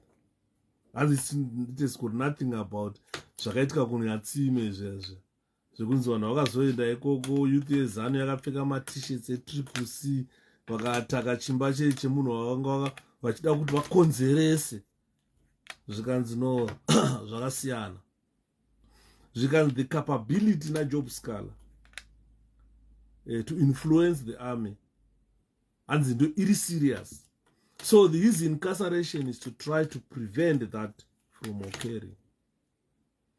This is intelligence information that I got from someone. Zvikanzi Blaz vanga vaita obtain a lot of secrets from individuals within the army, from groups within these organizations, and from the government itself. As Job chachapedza and all. Saka zviri kunzi guys, imimi mungachema mukaita sei, iyi ndo nyaya chaiyo yaisirwa Job Sikhala mujeri. Zvikanzi kana vachiti ndonyepa ngavamuburitse hanzi ngavamuburitse. Zvikanzi munhu anonzi Emerson Mnangagwa ari kukwata because he doesn't know what to do now. These are the secret information that is leaking now. This information is immediate. It's an immediate interest. ZANU-PF nana Mnangagwa. Andini mona. Saka muri kuona tiri kutaura tichiti CCC now is like a targeted. Andanda ndambotanga kutaura kuti it's not the only opposition in Zimbabwe. But because it's a political party where Job Sikhala belongs to, at the end of everything, it becomes a target. CCC. They can't target MDC. Both Aina, one wakaita sa Job Sikhala. So they are targeting CCC now. We become a target. We become an immediate interest of ZANU-PF.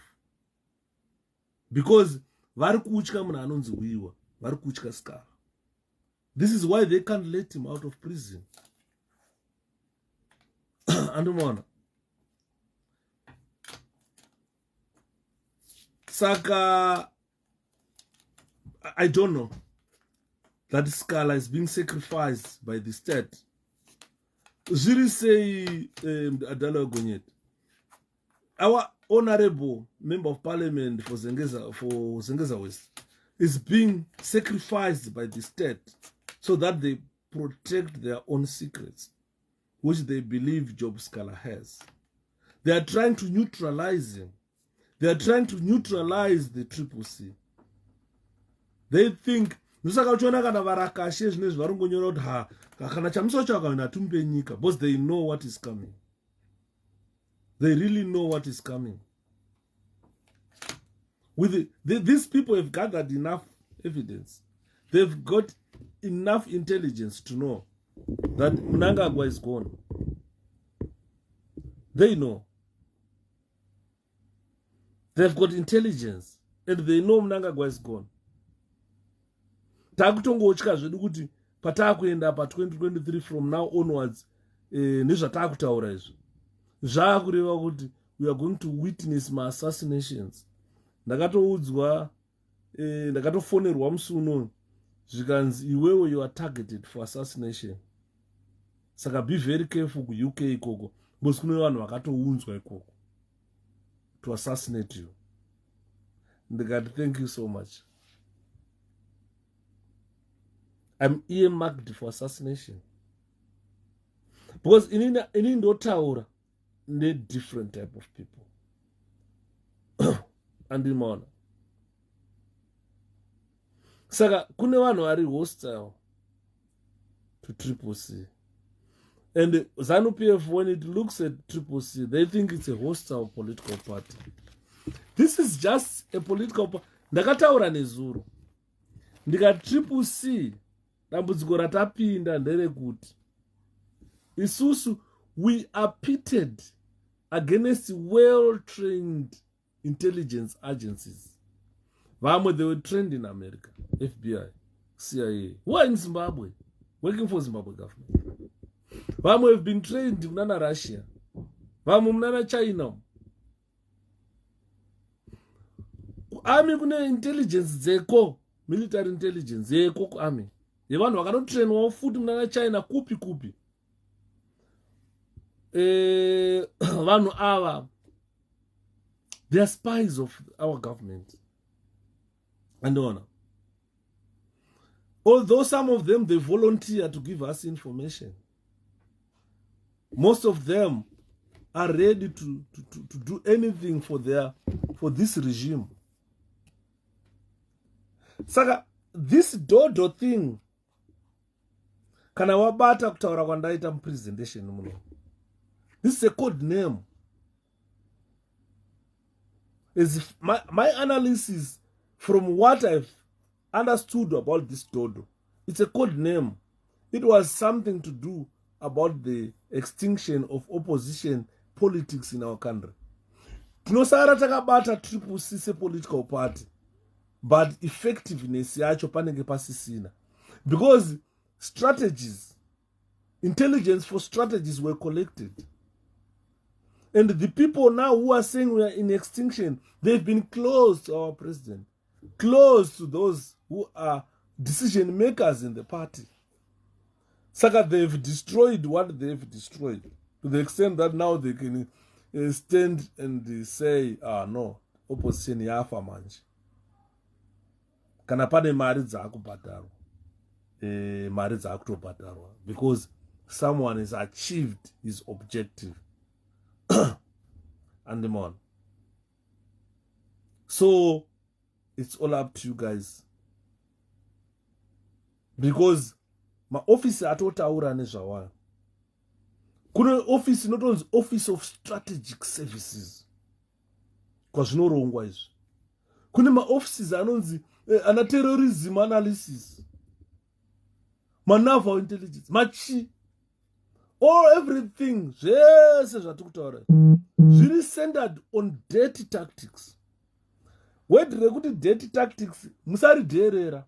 I know munongorishandisa ordinarily ngoti yuda taishandisa kubhora kuti tinoita ma-dirty tactics kubhora ekuti kana takuona kuti tadyiwa hatichakwanisi kudzosera matemero ataita akuita maplayers eopposition team hatenge takukuruzva kukutakura ukangona munyama unosvika gumbo anenge ava ma-dirty tactics ekuti shit tadyiwa but vanofanira kutinzwa andimaona unoona ma-dirty tactics ekungodhileya kana makawina chiroera bhora kumateresi kuti haridzoke kudhara you really find 2 balls refa itotora bhora raitesta but iri ndo match ball rokandwa muground rimwe ronzi reserve ball munenge mune 2 mabhora hakuna rimwe bhora rinopinzwa futi kudhara saka taiti kana taona tahwina panapa tasara nekana 10 minutes to go 15 minutes to go baba iwe taiclear bhora rekuti raienda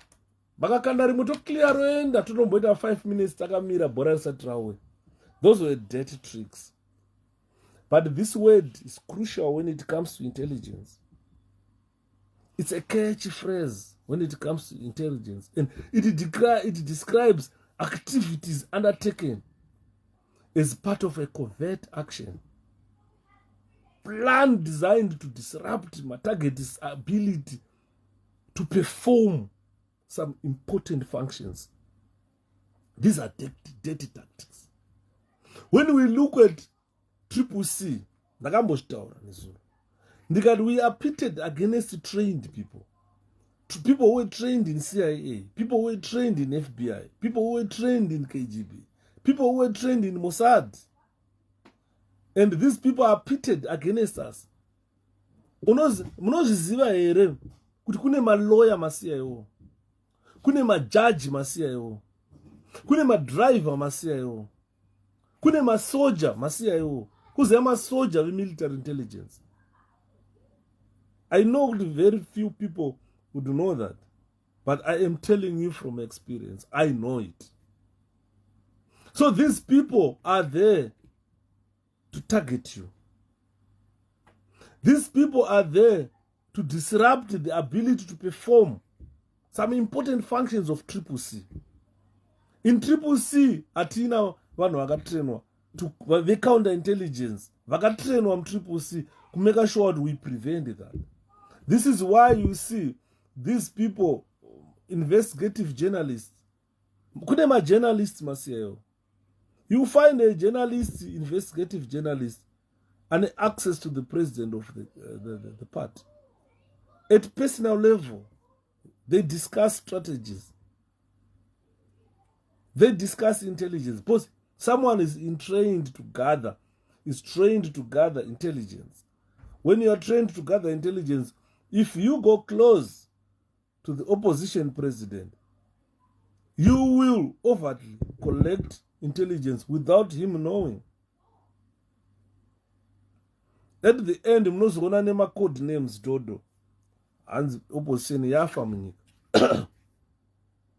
Imimi ma supporters mnenge mchiti opposition yafa sei, because you don't know that someone has been targeting your president. Someone has been targeting your party. Someone has volunteered to be close to you, collecting intelligence to make sure that all the functions of the party are disabled. Important functions of the party are infiltrated. You guys, ndikataura ndouza ndongozozunguza musoro no trip off, guys. Trip off. We are people of various opinions. We don't know. People of less intelligence. Trip off. Because kana kuri kunzi takatopindwa kare. Pongo akatopinda kudhara. Hapasina any strategy atichashandisa. Unoona kuti sei zeki ichiramba ne voters roll. Why is ZEC refusing? The constitution says we should get the voters roll. ZEC is refusing. Because our strategies are known. That we want to use the voters roll to make sure that there is free and fair election. We want to know how many people are going to vote in this constituency. want to know kuti hapuna here madouble duplicates and so forth. Vanhu havasi kurejistwa kaviri ka10 here. Saka zeka haikwanisi kurelease information yeichitipa.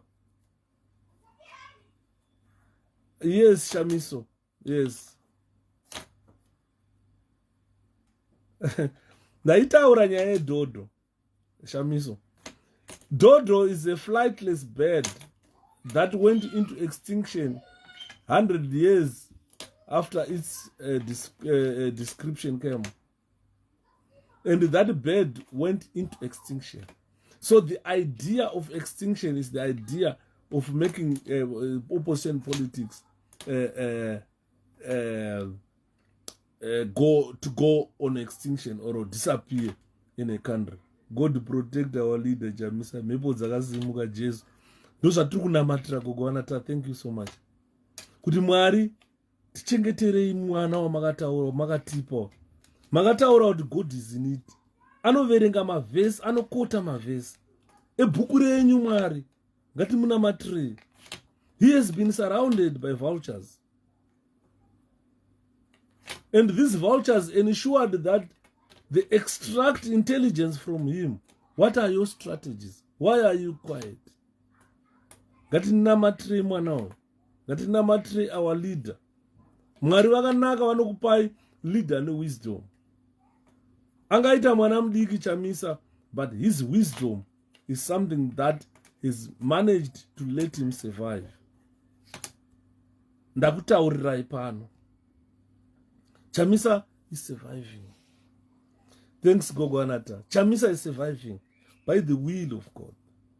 Because when watukutaura iwa avava, they made CCC a target. They made sure that the functions of CCC are disrupted. Important functions of the CCC cannot be performed.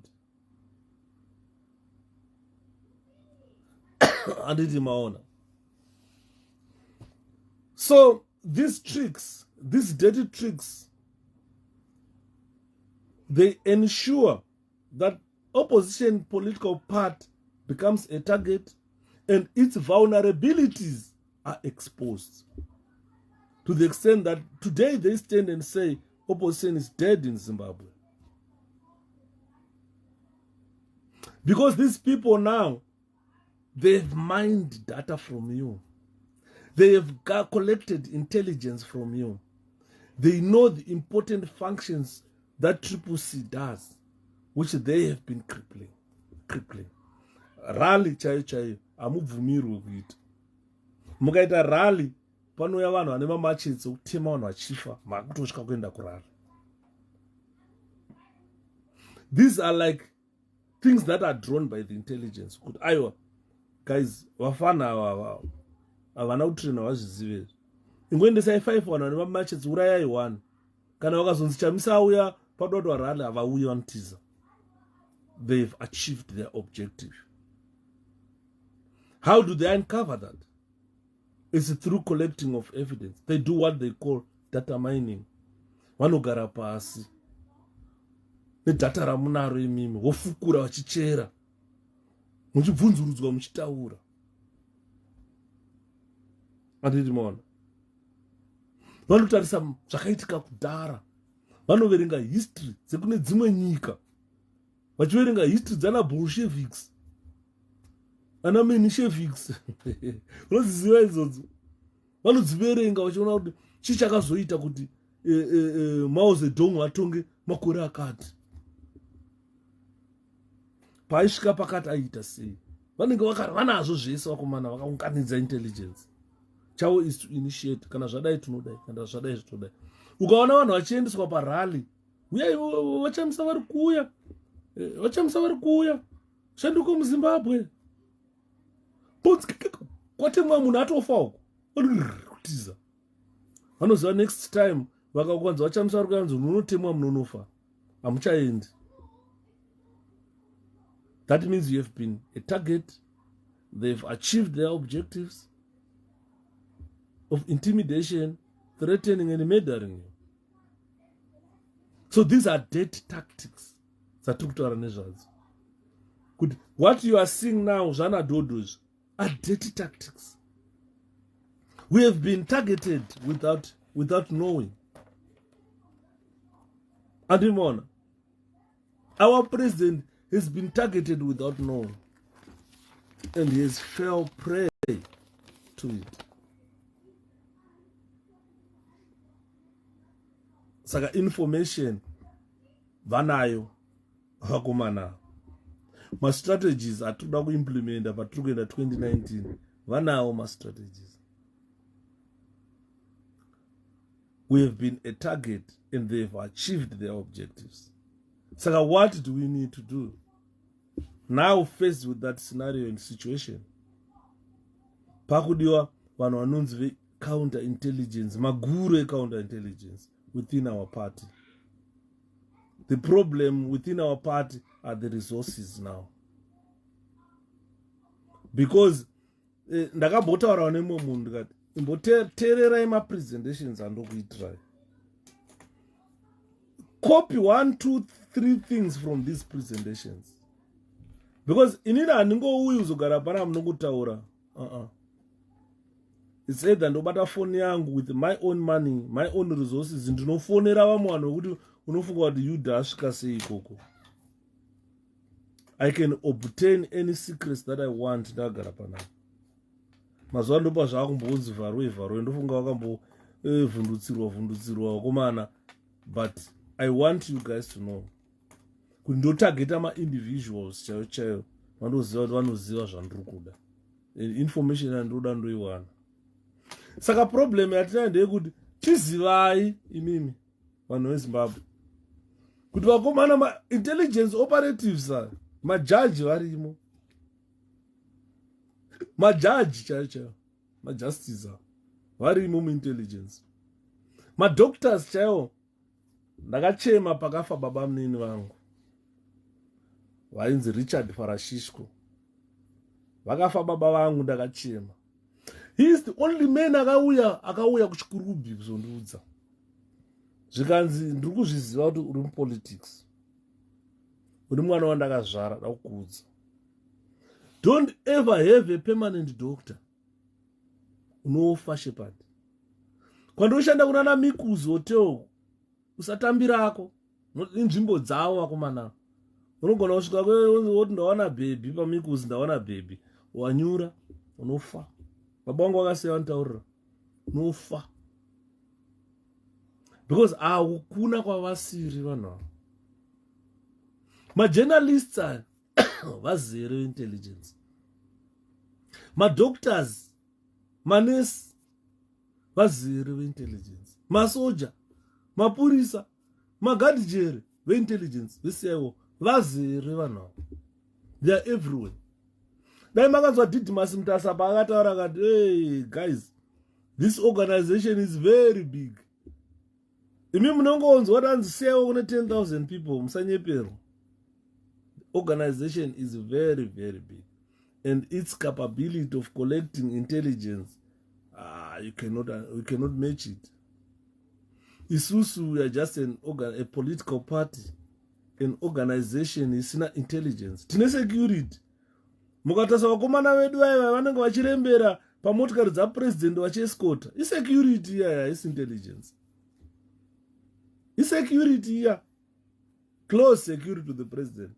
Vanonga vakarembera vachivhara mabullets vachivhara kona yekuti president vasapfurwa vasabaywa nemapanga vasaurawa vasaiswa nanovchoko and so forth, protecting the president in person.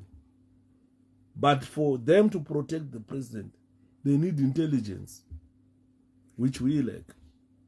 And we are being pitted against well-trained intelligence agents in the country. Ndopusaka vamakuudzwa kunzi Dodo tatopedza. Dodo tatopedza Dodo. Operation yapera. That's a code name. That's a code name. It's not just an ordinary name. And because aungafunga kuti Dodo ringangoya musoro memunhu. Rongopinda musoro memunhu kuti Dodo. It's just one of those words you to describe the death of opposition in Zimbabwe. And it's It's a code. Code yakakufanana necode yekuti Charlotte. The code name given to a series of signals intelligence Earth orbit states. Kana kuti unokupuwa code name yakanzi bodyguard. It's a code name. This name bodyguard is given to the overall deception plan for Allied invasion of Europe in 1944. Kwaione code ends bodyguard in 1944. This code it had to do with the invasion of Europe in 1944. So, in other words, we have seen within a year the rise of CCC and the fall of CCC. If you don't stand firm, if you don't support your president right now, Nelson Chamisa, we will see the CCC part in disarray. Ndosaka makona ndakapenga msuyo ndakapenga oyo. Ndikati inini kupe Cowdrey Park andidi. We would rather take mbuya vo Cowdrey Park vomirira havo Cowdrey Park yavo. You guys makandi condemn apa. Yeah, tinokoda everybody. Ndimi maZimbabweans I don't know.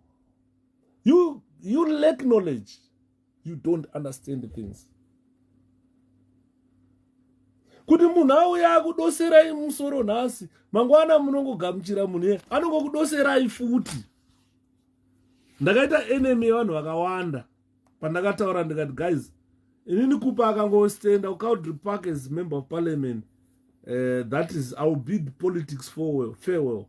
Amuzonzwi panapa platform ndichitaura about politics again. Nenda kutaura zvestonyeni, ndakudzisa vanhu stonyeni, not politics. Because you don't understand when we talk. Kuti imi mutaura kuti munhu auya akudoterai nhasi, mangwana mutora mumupa futi constituency. Jim kunaka aiabducta achiuraya vanhu pambare veCCC obva anzi ngaende kuSouthern anomirira CCC. Andimona. That will be the rise and fall of CCC. It's not because the party is falling. You are killing the party. You are destroying the party. Because you are pitted against trained intelligence agents who are playing around with you, fully aware that you lack knowledge. You don't understand the politics. You don't understand intelligence. The only thing you understand probably is security. Let's lock the door, that's it.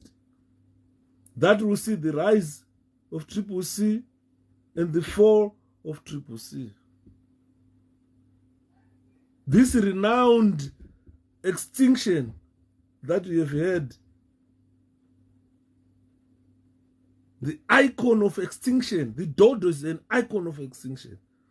This renowned extinction, this is the death of CCC. Because your functions have been disabled.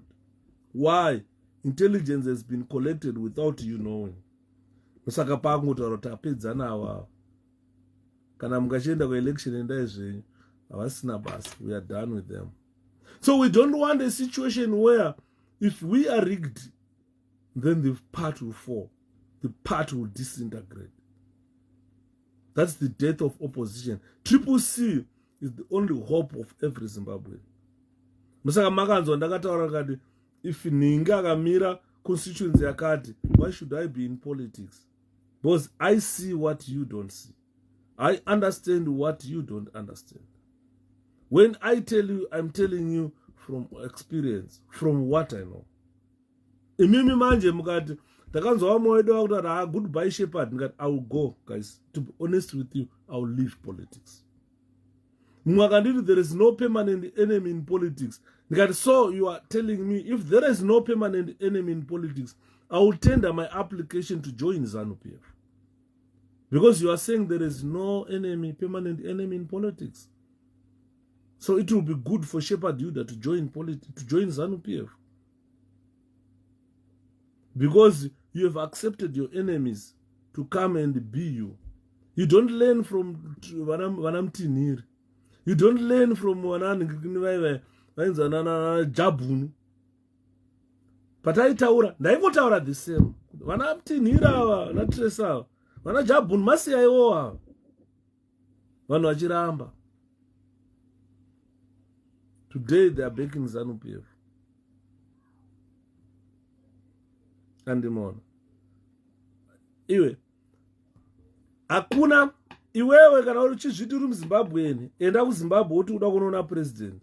Tono unokusvika here kuofisi yaMnangagwa. Haukusvika, kusvikwe mahara. Ukaona munhu anosvika pana Mnangagwa achinofidha fish naMnangagwa. Vachifamba vari mumamotikari avo vachipuhwa mafiwo vachipuhwa ozodzoka kuti zvese mabenefits wayo ese ungobaita discard odzoka kuti ndajoina CCC. Ofamba achikambena asungwa arohwe arambidzwa. Hakuna road inovharwa. Then what signs do you want to see, you guys? Hey, we want everyone. We want everyone. We want everyone, of course. We are the citizens, of course. But the intelligence part, why are you ignoring it? If you want everyone to vote for you. And I looked around to votera Indian. Because a person on a mission, a more on a mission. Can I ballot box under Janoda? I was there votera Indian. So we lack this intelligence thing. And then on. So we are going, it's like Kanachinzi Dodo. We are going to disappear from politics, opposition politics. A year we were formed. We are just a year old, but already Taktonzi, we are disappearing from politics. And in Murgona. Although one Dodo bed. They've got information that they have. They gained a lot of information about the appearance of this bird in the Dodo, about its ecology. But havana sufficient knowledge to form the exactly or the actual a picture of the bird. Saka isusu trigunzi we are Dodo. We lack the information to form the. We don't have sufficient information or sufficient evidence or sufficient knowledge to form a government. Already within a year we are in extinction. This is a code name. Intelligence. That's a code name. That no guys, Magandi Tuma, I've done my job. This part is in extinction. Then I'll go to Job Sikhala in prison and tell him, look, on our Wakuda, I don't know why you are still there. And kana Job was what are Panobuda Mjeri, Chinanga Chichipembere Baba, Shitunga, and the man. Because information has been pieced together from different fragments to build a story that CCC do not like you. And do taurisa. Nergaindi siye pamangwana. Ngoma taura icheteni. Osiya pamangwana mdara. Pamangwana boss ndara edu kuona gold mafia 3-4. And then those any analysis of gold mafia 4. Ngati ngware. I loved the Hope watching on. Still love him. I want him to continue to be courageous, giving Zimbabwe information that he collects. But I also want him to take opposition politics seriously. Chamisa, President Nelson Chamisa, single-handedly cannot remove ZANU-PF. President Nelson Chamisa needs you, needs me, needs Hopewell as well. Considering that the police are against Chamisa, the CIO is against Chamisa, the army against Chamisa, the executive against Chamisa, the judges against Chamisa, the youth militias against Chamisa. These are organs of ZANU-PF that are fighting to make sure Chamisa does not rise, and working with the journalists to put our politics in the extinction. It's something that Zimbabweans should think and take seriously. You guys need to think. We need intelligence to know. We are not knowing enough. Makandishauda mukandituka panapa. Facebook yangu pakaita ndakatukwa musi wandakataura kuti Kupa akamira as member of parliament uCowdry Park. Inini I'm quitting politics. Ndakatukwa panapa. Ndati nabasa newe mtengesi enda. But kana mukaterera from where I started this presentation kusvika pandasvika now, you can tell even yourself the reason why I told you I'm going to quit politics when you could stand in Cowdry Park. I would definitely quit politics. Because ndenge ndaona kuti tine security but intelligence takurirwa.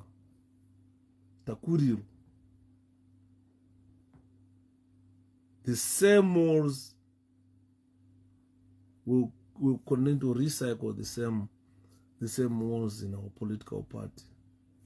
Ndakaudza mumwe ndikati tsvagai kana mashaya candidate kuCowdry Park, endai motsvaga any business ane mari dzake momunyengerera kuti mudhara toti uite member of parliament iwe, kwete kutora non operatives, people on a mission targeting you. You can't see how you are targeted.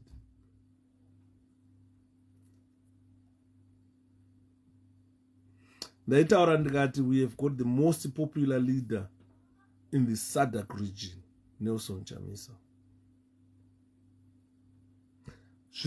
Problem inoitika ndeyekuti if we allow this 2023 election to slip off our hands, isakabata victory kudai.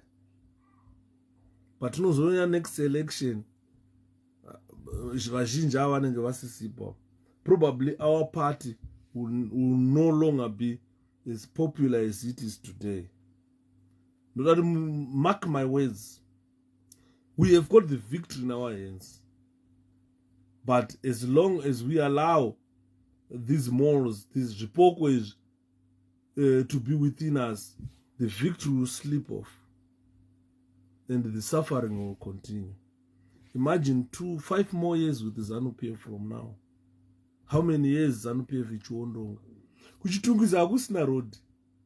Kumaruzeva kwakusina road. Zimbabwe haisina road. Saka mkoma Yuda, what is the way forward kana tapiwa? Tapindwa kudai. The way forward kana tapindwa kudai mkoma kudzi. We are facing a very crucial election. Zviri nani kutora mupfana akarohwa nezanu akatemwa akablazhioned momuti ndiye MP wataakuda. Torai munhu akaurayirwa hama yake nezanu momuti ndiye MP wataakuda. Because inyaya yekuramba tichingota recycle people around our president. Ndakambobvunza mumwe munhu ndikati ndiani anoapoinda vanhu vanoshanda muCCC who are close to our president? Ndiani? Because ndopane problem ipapo. Handidi kutaura zvakawanda, but ndiri kutaurira kuti problem pairi ndipapo. Kuti we are pitted against well-trained intelligence operatives, whilst we are not trained to know. This is why tichipindwa like this. Takuudzwa unzi opposite politics, you are in extinction. Opposition politics, you are in extinction. Mapera tatopedza nemi. You won't rise again. You won't rise again. saka tinoda kuzama kubviswa hope isu takabata victory. Honestly, this selection of candidates iri kuitwa mukabhaiza ipapo zvandiri kutaurirai, we will be in extinction. Our president vanga vambomira mudhara chamisa kumeka sure kuti infiltration tomboita minimize. We know we can't do away with infiltration, but let's try to minimize it. Pane vakamhanya wadzimari nemunokambena triple C selection system tinogona kuisa vanhu 20-40 vezanu vakatopinda vaka. Imimi vanhu vekumaruzevha munozivana, vanhu vekumataundi munozivana imi. Uyu munhu wamakashanda naye kunyange asina bhutsu, tsvagai munhu wenyu aite MP. Ava akuzoya nemari nhasi achiti vhoterai ini serei nawo. Handiti 5:12 tatanga na 10 2 hours. Chiregai ndipedzi. Zvamunoita garai pasi mutaurirana. Makandidates amuri kuchuza aya, musachuza makandidates ekuti mangwana tinge takuudza kuti ani takamboita live musi wa12 inonzi 12 April ndakaita live ndikakutsurai. Ndona ndingawa muri kuti tikuda vanhu vese adzi party inonzi citizens for coalition for change, citizen change for coalition, what ameno zviri kutaurwa nevari kupopota. Ye tinoda munhu wese, tinoda every citizen. Guys, hamusati mave intelligent to know. Hapana asingade citizen ese, tinovada macitizens. Toda munhu wese, but avambomisa aya vambomira parutivi kana muchida kuti victory yatakabata tirambe tinayo. Victory yenyu, tarisai maprimary elections akaitwa neZanu. Paivhota vanhu 800, 600 anenge ari maspoiled votes, 200 ndo asara ndo eZanu avari kushiyana. Ndo vanhu veZanu ivavo chete. Iwe ndo chete vanhu out of 800, 600 ndewe triple C. And they went there vakatamanikidzwa vakaspoila zvese zvazvo. Pasara 5 avo ndo veZanu.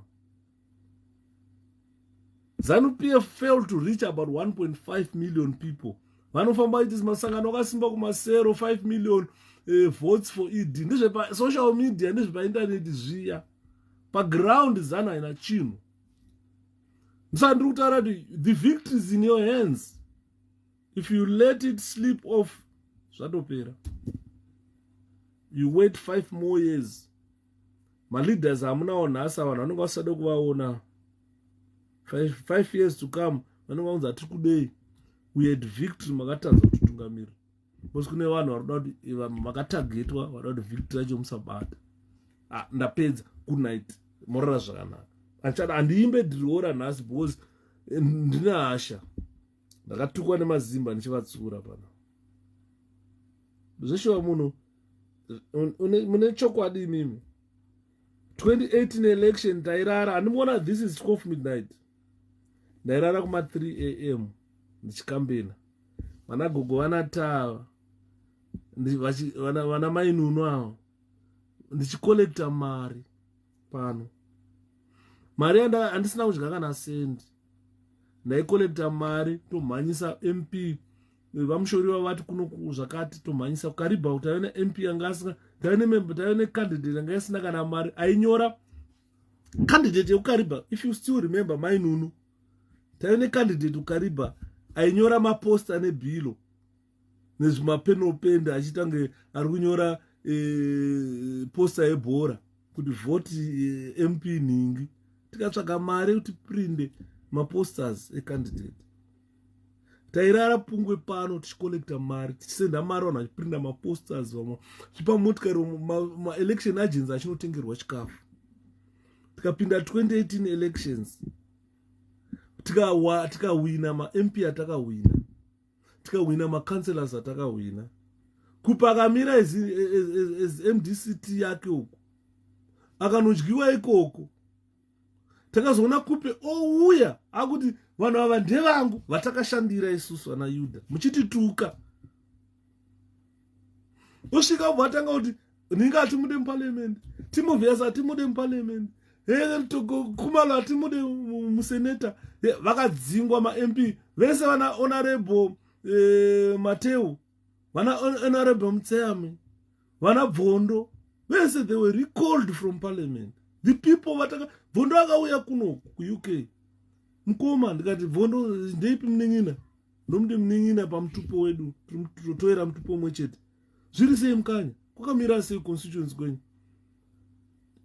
Ndikaona wakada bhora 1 chai ndikasvika pavafana vachitamba bhora tunomobilize. Tikatenga mabhora akaenda.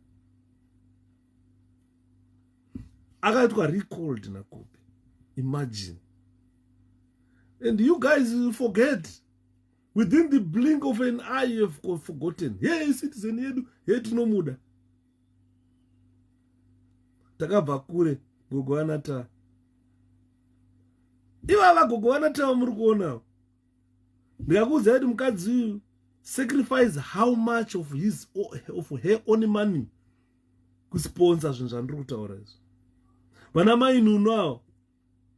Aiko ndikataura panapa unomuona kupepa watokanda mari. Mukoma Yudha ndaisa mari yakati, ndaisa 100 pounds, ndaisa 150 pounds muaccount kupepa kwenyu. Imagine. Vanhu vataifira kudaro obva vaitwa recalled naThokozani Kupe. Mari dzedu dzese musaka obva atozvipinza muparliament neshamwari dzake nehama dzake pamari yedu yatakafira. Vopuhwa mari yemapolitical parties yatakashandira usiku nesikati. Vosheyana pachaona naDouglas Monzora. Obva apo anhasi adzoka kuti ndadzoka hanzi ndiyo yedu. Tinomuda, hey, we want to accommodate everyone. Itaimega wakomana. Itaimega. Akangomira Cowdrey Park. Goodbye. Pano pa platform tenge takutaura nyaya dzeEstonia. Mungona mabhuku ari apa. Pane mabhuku eEstonia. Atodzidzisana aya pamabhuku ari apa. Akawanda mabhuku eEstonia. Essex atirogona kudzidzisana kuti mukadzi anobatwa sei, murume anobatwa sei mudzimba tovaka dzimba dzevana dzisaparara. Zvinenge zviri nani pane kuti tirambe tichingoti electa ma-members of parliament Kupe auya adzinga avadzinga opinda muparliament wodya odzingwa odzoka mahumbwe. Hakuna kwatinoenda nenyika. We are not serious about Zimbabwe. Unoziva kuti if people are serious they can punish us for this chaos yatakacreata kubva 2018 to 2023. Musaka muri kuona izvinezvi Monzora akawana 1 seat mundibvunze. Election iri kuuya mukaona MDC ichiwana 1 seat mundibvunze. We created a chaos yekuti people can punish us for that. But tinongove nevanhu veZimbabwe vanongodawo change. Otherwise we're going to be punished heavily nevanhu with all this chaos that happened. Dai muri muno muEngland hakuna chinjanzi MDC chamaizoona futi muno muEngland. Because muno mutovhota tagara panapo vhota uri kumba. So ladies and gentlemen, regai nditi good night. Ndatooneka ndatozotora 12 minutes pamusoro dzekuita good night. Morara zvakanaka.